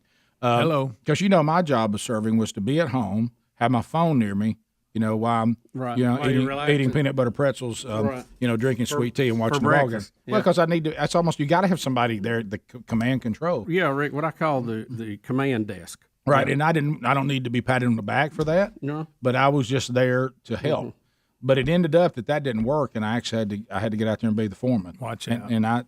Hey, where do you think we should go? Well, I tell you what. We'll see my hand motion. Just, hey guys, y'all need to hit this area right here, and y'all kind of fan out through there. Handle that. Hey, Rick, we're here. Where exactly are we serving? You see this area right over here? Looks kind of got trash in it. Let's be sure this is spick and span over here. You're probably on the whole wrong side of town. I don't know if I was where we were supposed to be, but wherever we were, we cleaned it. Yeah. Somewhere got a good picking up. And you know what? So people were thankful. They kept thanking us. But you know what was kind of odd? They kept thanking us in a way like they didn't expect us to be there. Oh, wow. Which means maybe you're in the wrong place. But isn't that kind of the ultimate to bring service to a place that wasn't even expecting you? Yeah. Well, Is. And then Rick is still service. And you watch your answer. So, Rick, did your crew get out and get your part done? Yes, we did. Absolutely. Are you asking me, did we have trash bags and pick up trash? Yes, we did. So did y'all cover that whole area? We covered an area. Yes, an area has been covered. You know what Sherry sent back when we were doing the WhatsApp, the international texting service? Hey, baby, did you take care of the serve day? Simple answer. Yes. That's right. Did you go to serve day? Yes. Yes. Huh? We served. Got it. And by the way, I did. Done. I did. Now I don't know if I was where I was supposed to be. Maybe wrong. Something got served though. Right. My favorite reply is done. Done. I sent one. No questions asked. How did serve day? Covered. How did serve day go? Done and completed. There you go. Next. I'm glad she wasn't at church yesterday because they showed the footage of everybody serving where they were supposed to be. My class not up there. Rick. Which means no photographer knew where we were. Which means you might have been the wrong. I didn't see one shot of us. Well, that's not good. Rick, even Brody, because that's his job to document things like that. And he said, "Dad, where was your class?" We don't see any. And I said, "Oh, well, y'all probably had a hard time getting to us. We by the time y'all got there, we was picking so much trash, we was probably gone." Yeah, we done and out. Rick, you didn't want to brag. You didn't want. It's not. I mean, you know you're what I supposed to said? serve and do it silently. Hey, did y'all put anything on social media? No, because Jesus said not to. That's right. Don't brag. We Braggadocious. We don't tell everybody what we're doing. We don't let one hand know what the other one's The doing. left and the right. We don't make make even know. Hey, you know what our reward is? That God knew what we were That's doing. right. Now, were we in the right place? Probably Audience not. of one. Probably not. No way you were in the right place. But let me tell you where we Somewhere got were. cleaned. I mean, if it was dirty, it needed cleaning. Where we were, it's completely clean. But no, literally, Brody said, "Dad, I got a text. Dad, where is your class?" And I said, "We're serving." What are you talking about? I tell you, we are serving. Serving? What are you doing? He said, "I can't find y'all. I'm supposed to get footage of all the people so we can put in the announcements next week." I said, "Well, I guess you missed us." And Rick, go take a picture of like just a hand picking up trash, so you can't can see any face or tell where. Can I tell you what was bad about it? Get a tie. Brody later tell you what was bad about it. He said, "I actually had to ask somebody where you were, and they didn't know." Yeah. Well, I said, "I tell you why, because we don't let people know. We just serve." That's right. Now, if y'all want to bring glory to yourself and be in sin, fine. But our class is going to serve silently. What's next? Praying out loud on the street corner? Yeah, what are we going to do? Go out here and tell everybody we're glad we're not like that other guy? I said, we just serve. Hey, our class, we serve silent, and we serve the Lord. We serve silent and don't true. nobody need to take a picture of us. I see a lot of y'all on there putting stuff on social media, letting everybody. I love when everybody puts on social media what they're doing, and they say they just want you to know so they bring glory to God. That's fine. Well, why don't you just do it? We don't have to know about it, right? Yeah, there you go. But now it's fine. I'm just not saying that you probably want on the announcements for the church that you serve with to see. You probably want that. Okay. Look, Bubba's taking a picture I can use. Thank you. That's there you big. go, Bub. Yeah. Did I organize the serve day with our class? Yes. Did our class serve? Yes. Did they get an email from me while Sherry was gone? Yes. Was it reply all, not the leader app? Yes. Did I take row? I will. Here, Rick, I'm sending you. Row will be taken before she gets home today. I'll tell you that. I'm sending you a picture. At some point. Okay. You can use. All right. All right, let me see. Okay. Oh, that's good. Now they may be doing it somewhere they were having breakfast. It looks like. Oh, Bubby, yeah, I can't have a piece of toast in the background and a mellow yellow. Let me edit. Can you edit that picture for me? Send it to you again. Yes. Mm-hmm. Right. Mm-hmm. There we go. Okay, good. So serve day went great. Our class has run like a fine old machine while she's been gone. The lessons have been taught. Prayer requests have been taken. They've sent to a reply all. And I have some idea who all has attended the last 2 Sundays. Coming to you again. Okay. Somewhat. Mm-hmm. Somewhat. Yeah, I mean, I can remember who was there. Need to get that leadership. Check that one out. All right. Oh, that's perfect. Bubba, Rick and Bubba.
22 minutes past the hour. So we'll move on. But, Bubba, I want you to know, if you look here, I sent everybody a picture of our class doing serve day. Look at all that trash y'all are picking up. Look at us serving. Hey, y'all were getting after one. All right, see how nasty that was? Handles familiar. Yeah, that's good, by the way. Nice hairy knuckles. Thank you, buddy. All right, so a lot of whistleblowers lately. Whistleblowers. We got a whistleblower from Facebook.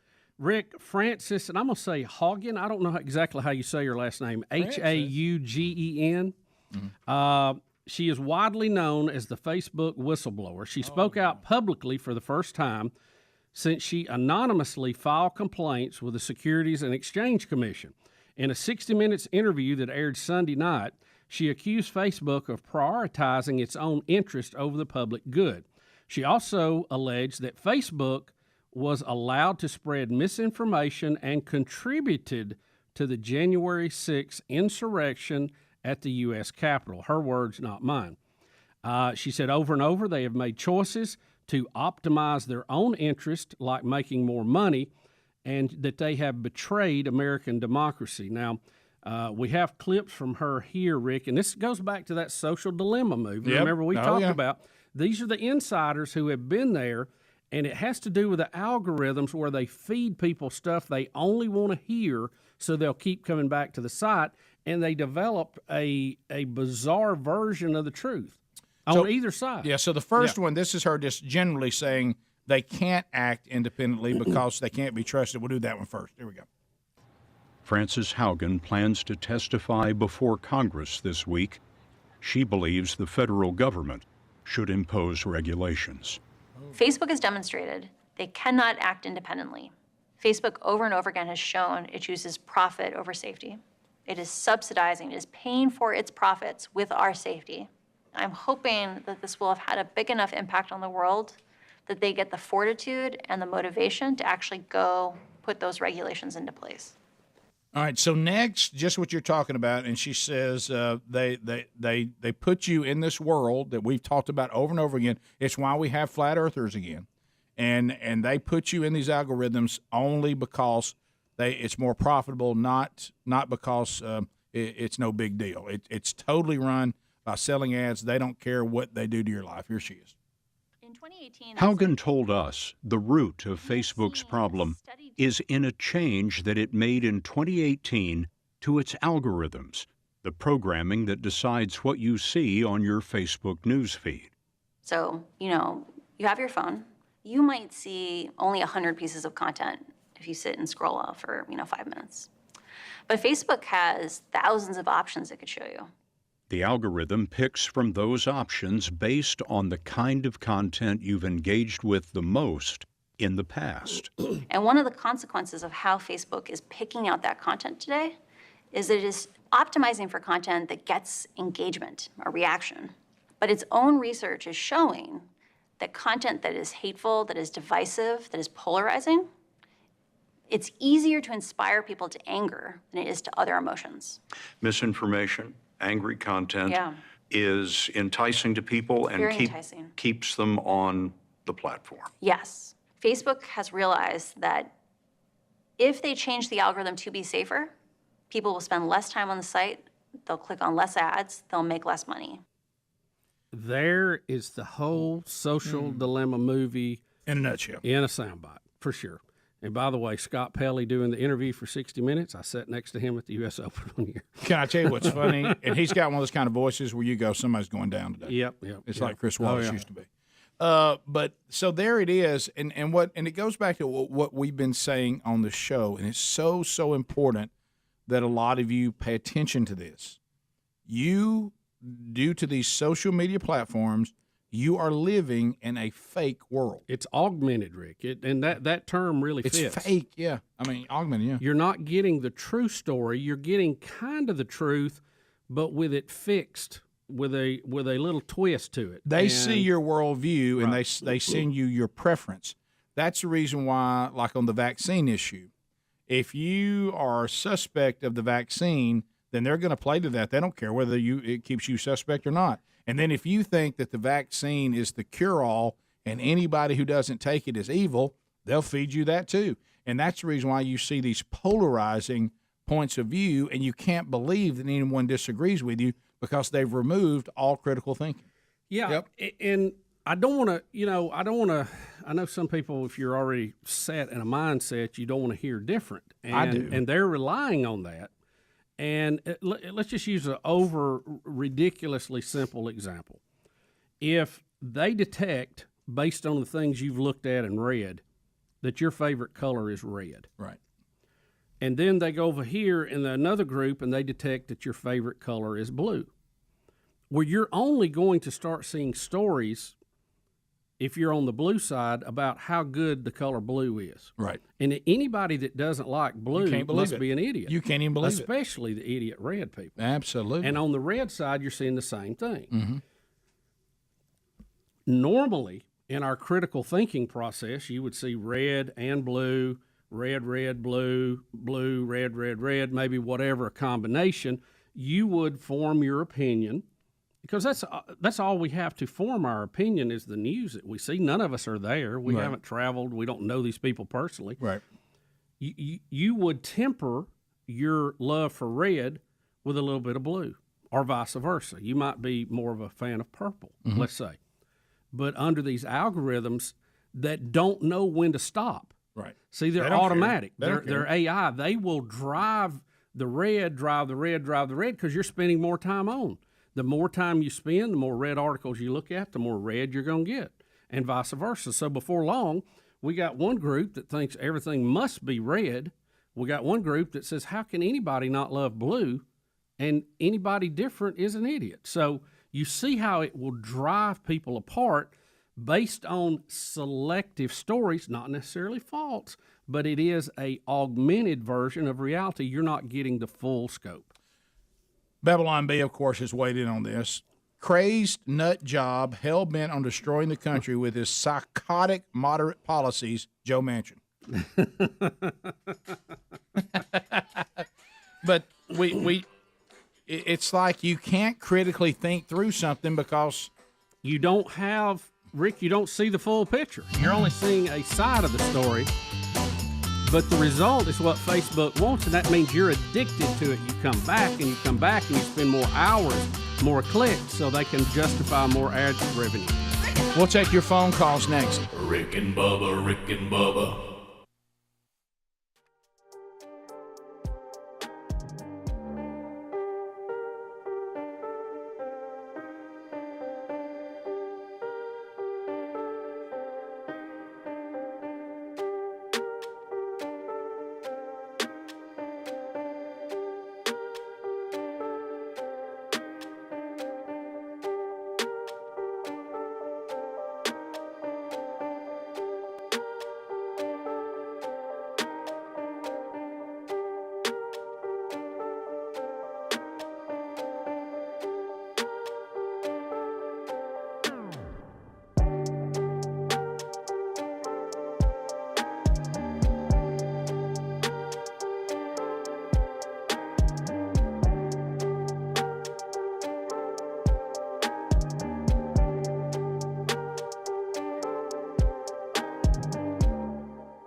35 minutes past the hour. The Rick and Bubba Show. 866-WE-BE-BIG is our number. Phone troll.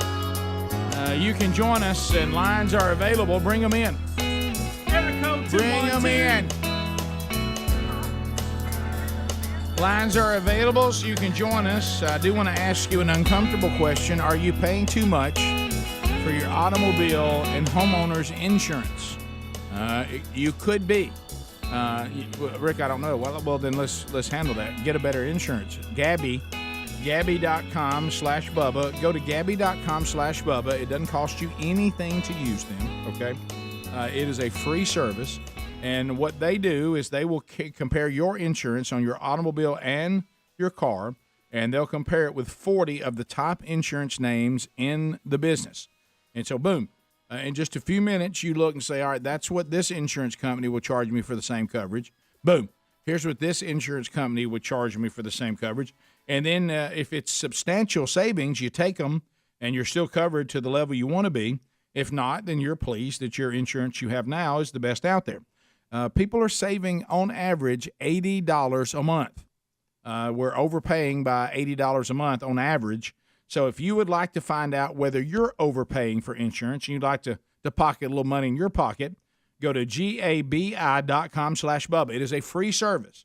Gabi.com/Bubba. Also a link at rickandbubba.com under the sponsors button.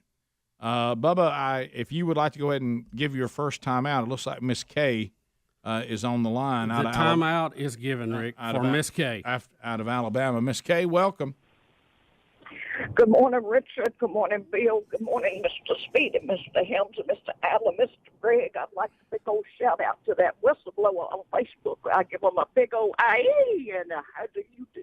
Oh, wow, Miss K. Miss K, I know you've had a little problem with them taking down some of your websites and your posts and pages. I sure have.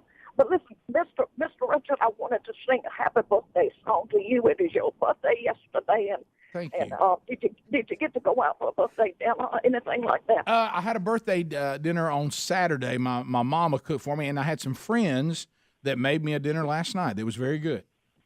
Well, that's just wonderful, wonderful. Well, listen, I wanted to sing a little happy birthday ditty to you. If you just hold just a minute. Sure, thank you. And here we go.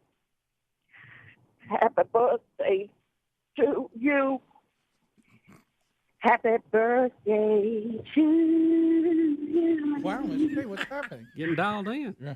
Happy birthday, Mr. Richard. What happened? Happy birthday to you. Wow, Miss K. It'll level out. What something happened? I didn't know you had those pops. Wow, Miss K. I didn't know where that was going. Listen, I wanted to surprise you by jumping out of a big old birthday cake in the red pantsuit, but it wasn't the cleanest. Oh, wow, doggone it, Miss K. Well, thank you very much. Thanks for calling me from Sweet Home, Alabama. Well, y'all have a wonderful day in the state of Alabama and celebrate today for the Richard's birthday. Thank you, Miss K. Thank you, Miss K. Thank you. Not asking for a proclamation, but I mean, I had no idea she could sing. Did you hear that in the middle? It kind of what got it dialed in. What happened there? Thank you, Miss K. Rob, Marilyn Monroe. It was that's what it sounded like. Panama City, Florida. Robert standing by. Robert, how about you, buddy? Go ahead. 30 seconds. Hey, I just surfing in the radio stations and found you guys today. Never heard you much before, but I thought I'd call in. Never called in before. The reason I'm calling in is, you guys probably feel the same way I do, and most people, I think, are as frustrated as anything about that we need a change of national leadership. And, I thought long and hard, how can we do a grassroots effort? We spend our family about half the time in Panama City and half the time over in Valdosta, Georgia. Mm-hmm. Primarily because we had to rebuild from Hurricane Michael. Sure.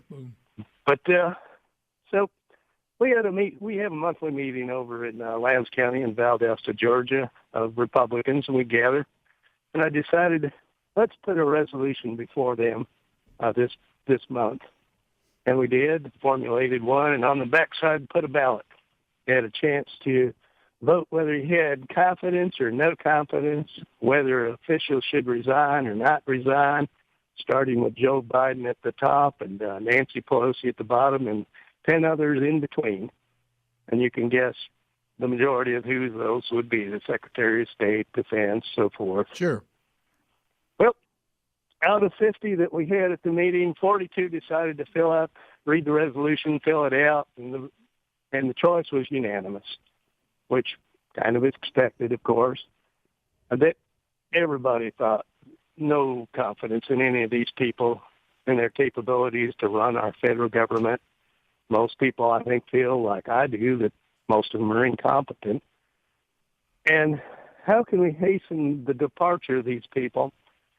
And I think a groundswell like this, grassroots every social organization, every political party organization, whether you're independent, a common sense-minded Democrat, if there are any still, and Republicans, your VFWs, your American Legions, all the other different organizations, if they would formulate their own resolution and vote their membership, whether they have confidence or no confidence, and once they do it, send it off to the media, send it off to your elected representatives, and demand that these people resign, and perhaps we could hasten their departure and get some new, more competent leadership in office that can run our federal government and make us all feel tremendously good about our country again, because I think we're in dire straits and we're in quite a predicament as we are today. Yeah, well, Robert, thanks for the call. Yeah, you and I'm glad you found the show today. The problem that we find is it kind of goes back to the algorithm. You know, if you're in a certain group of like-minded people, then everybody would vote, well, I have no confidence in this leadership. But there appears to be a large number of people in the country, fellow citizens, that want us to move in this direction. Sadly. I mean, sadly, you can see that. But I will say this, it's almost like there's a generation in there that has bought into all this, but I'm starting to see more and more that younger people, when I say younger, I'm talking about 22, 21, 20, 19, 18, they're realizing they're doing their research, and they realize that socialism and communism is a disaster. And I actually even saw it was a group of younger people, and the reporter thought they were going to go up to them and ask them what they thought about the ongoing problem with white supremacy. And these were people of color. And they said, our biggest problem is not white supremacy. The biggest problem is this drift towards socialism and communism. That's much more evil than any white supremacy that still remains in this country. And so back to that fake world, it's like you try to create a problem that's not there to divert away from a problem that really is coming. Well, and to answer your question, we have a midterm election coming up next year. It will decide the makeup of Congress and the Senate, and that's where you're going to see if there's going to be change or not. Because you see the programs that are being pushed through and attempted to push through, and you have one or two people holding it back right now. If the Republicans and conservatives don't win those majorities, those things are going through in the future. I mean, they just keep coming back, keep growing and growing. So, Rick, and it looks like when you just break everything down, the bottom line truth to a lot of this, there's about 48% of the population going to vote for one party no matter what. No matter what. There's about 45% going to vote for the other party, no matter what. You got about 7 to 8% of people in the middle that will decide these elections. And the people campaigning are going to have to go after them, not the base. And a lot of times you see them drift to the base. It's those few people in the middle, the moderates, if you will, that will decide how these elections fall, about 7-8%. Yeah, and so that's kind of where you got to concentrate. How do you win them over? And most of the time, it's the urban folks versus the flyover folks, and the coast folks versus the heartland. They divide up the way they look at things, and it's pretty close to split. And you got just a small group in the middle that go back and forth. We'll be back. More Rick and Bubba next. Rick and Bubba, Rick and Bubba.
in studio.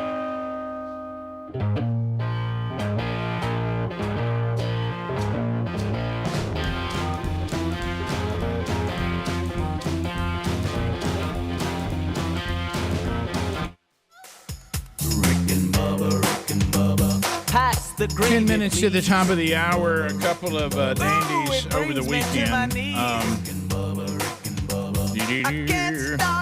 A couple of videos that were a big deal over the weekend, video and audio. Do you know how to say the Arizona Democrat's name? Kristen, is it Sinema? I mean, it looks like it's spelled like Rick, a cinema. I can't say it right. Well, they're all they're giving me thumbs up on cinema. All right, so Christian Sinema. Now she's one of the holdouts. Her and Manchin on this big $3.5 trillion spending package that that they were supposed to vote on last week a couple of different times. It's been pulled off the table for right now, and President Biden saying we're going to have to revamp it. We can't get through. We're at a deadlock. Yeah, so she apparently teaches at Arizona State University, and the Pathway to Citizenship bunch went after her, and they are chasing her, and she goes to the restroom, and they go into the restroom with her. That's a little much. Including, it sounds like one person sounds like it's a male. Hi, actually, I am heading out. Right now is a real moment that our people need in order for us to be able to talk about what's really happening. So she's going we to the need bathroom. a Build Back Better plan right now. We knocked on doors. They're following the bathroom. Solutions to the Build Back Better plan. Boom, in the stall. She just went in the stall. We knocked on doors for you to get you elected, and just how we got you elected, we can get you out of office if you don't support. This is all going on in the bathroom, and she's inside the stall. We need the Build Back Better plan right now. My name is Blanca. That's what I was think brought of here it. to the United States when I was 3 years old. And in 2010, my grandparents both got deported because of SB 1070. Watch them come out of the other stalls. Look, here's somebody just trying to go to the bathroom. That we need is pathway to citizenship. My grandfather passed away 2 weeks ago, and I was not able to go to Mexico and visit him because there is no pathway to citizenship. And if we have the opportunity to pass it right now, then we need to do it because there's millions of undocumented This is all in the people bathroom. just like me who share the same story or even worse things that happen to them because of SB 1070. How long would you stay in there if you were there after you? Well, it depended how bad I had to go. Right. We Yeah. need to hold you Just think, she's sitting in there on the toilet right now. You promised us that you were going to pass when we knocked on doors for you. It's not right. It's not right. What if somebody else hit that handle? What if she's like a Houdini and disappears out of there? They open it up. Look, here she comes. She's out now. Washing her hands.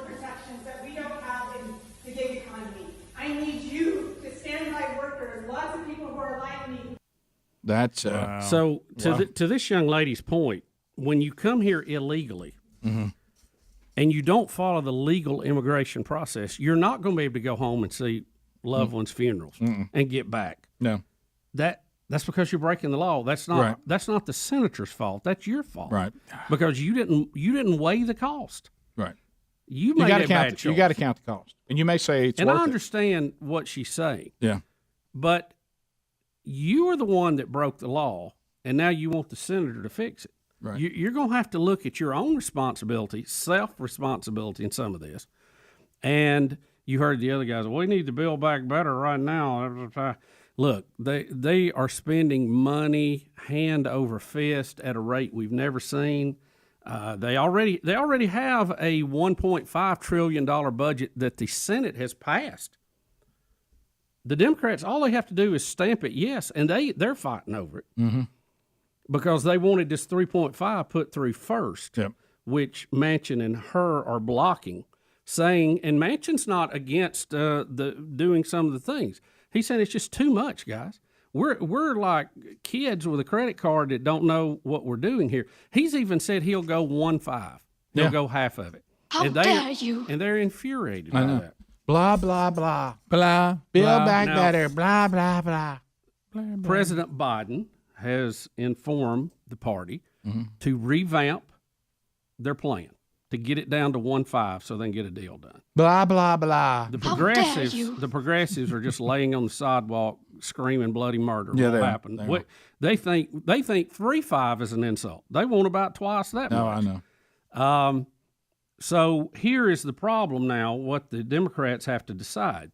Are they going to just drop some of the programs out to get to their budget? Are they going to scale them back 50%? Or are they going to not let them run as long? Some of these plans run for, 10 years or so. Will we just go to a 5-year plan to cut it back to 50%? So they're going to have to wrestle and debate that. The squad is holding their ground.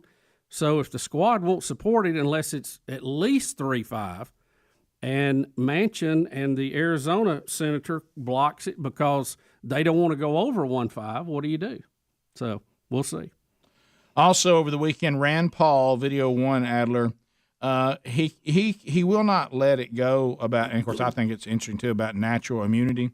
Now we have Xavier Becerra from the U.S. Department of Health and Human Services, and he is having to take on one Rand Paul, and Rand Paul is talking about a sample of people from Israel, the sample 2.5 million people, and he asked this representative of the Department of Health and Human Resources if he's aware of it.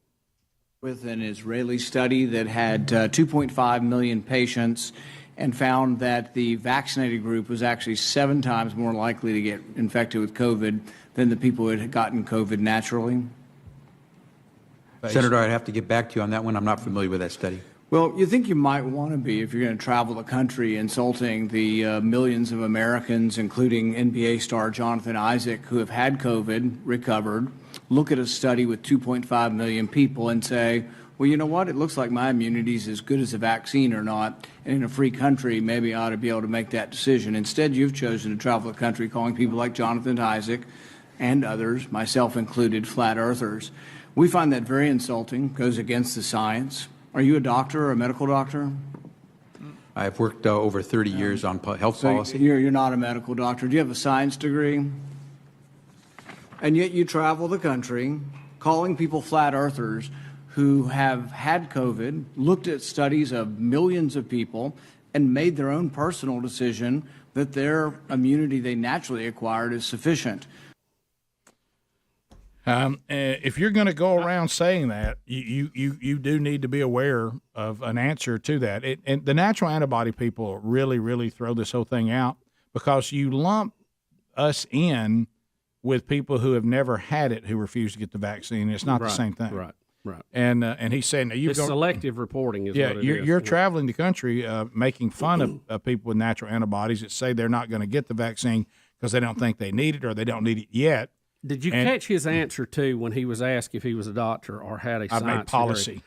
Degree? He's a pollywog. I mean, he's been a policy guy his whole life. He's a textbook. Mm-hmm. We used to call them that in the 80s. I don't know what the name is now, but a policy worker is what they were. Do you love when Rand Paul has his notes and he goes to the other page? So are you a doctor? Well, I've had 30 years worth of policy, so that's a no. Are you a scientist? But yet you go around the country telling everybody they're flat earthers if they've got natural antibodies. And here's Israel with a study of 2.5 million people who've already had COVID, and that shows that people who are vaccinated who never had it are 7 times more likely to get it than those who have the natural antibodies. Are you aware of that study? I'll have to get back to you. Well, I tell you, this bunch will circle back. Yeah, I need to get back to you. Look, you're the guy that's spreading this and making policy. See, to me, that's more insult. How are you not aware of that? Well, now, I know you probably are. You're just saying you're not, so you don't have to get into what you perceive as a trap. But, I've had a very positive feeling about Rand Paul, but I think his leadership during this pandemic, he's really clicked up on a lot of people's scales. I know Caitlin went to a briefing that he held, and she came away, she just loving the way he presented everything. She's a big fan of his. Yeah, and again, we talked about poor marketing of the vaccine, and we've talked about the marketing has been terrible. When you go around insulting people, that only makes it worse. And how do the flat earthers feel that they're being used as the example of the dunce in this bunch? I know it. top of the hour. Rick and Bubba, Rick and Bubba. Hey, thank you for watching Rick and Bubba live on our YouTube channel. We're here live every Monday through Friday. Be sure to subscribe and hit the little bell for notifications. Rick and Bubba, Rick and Bubba.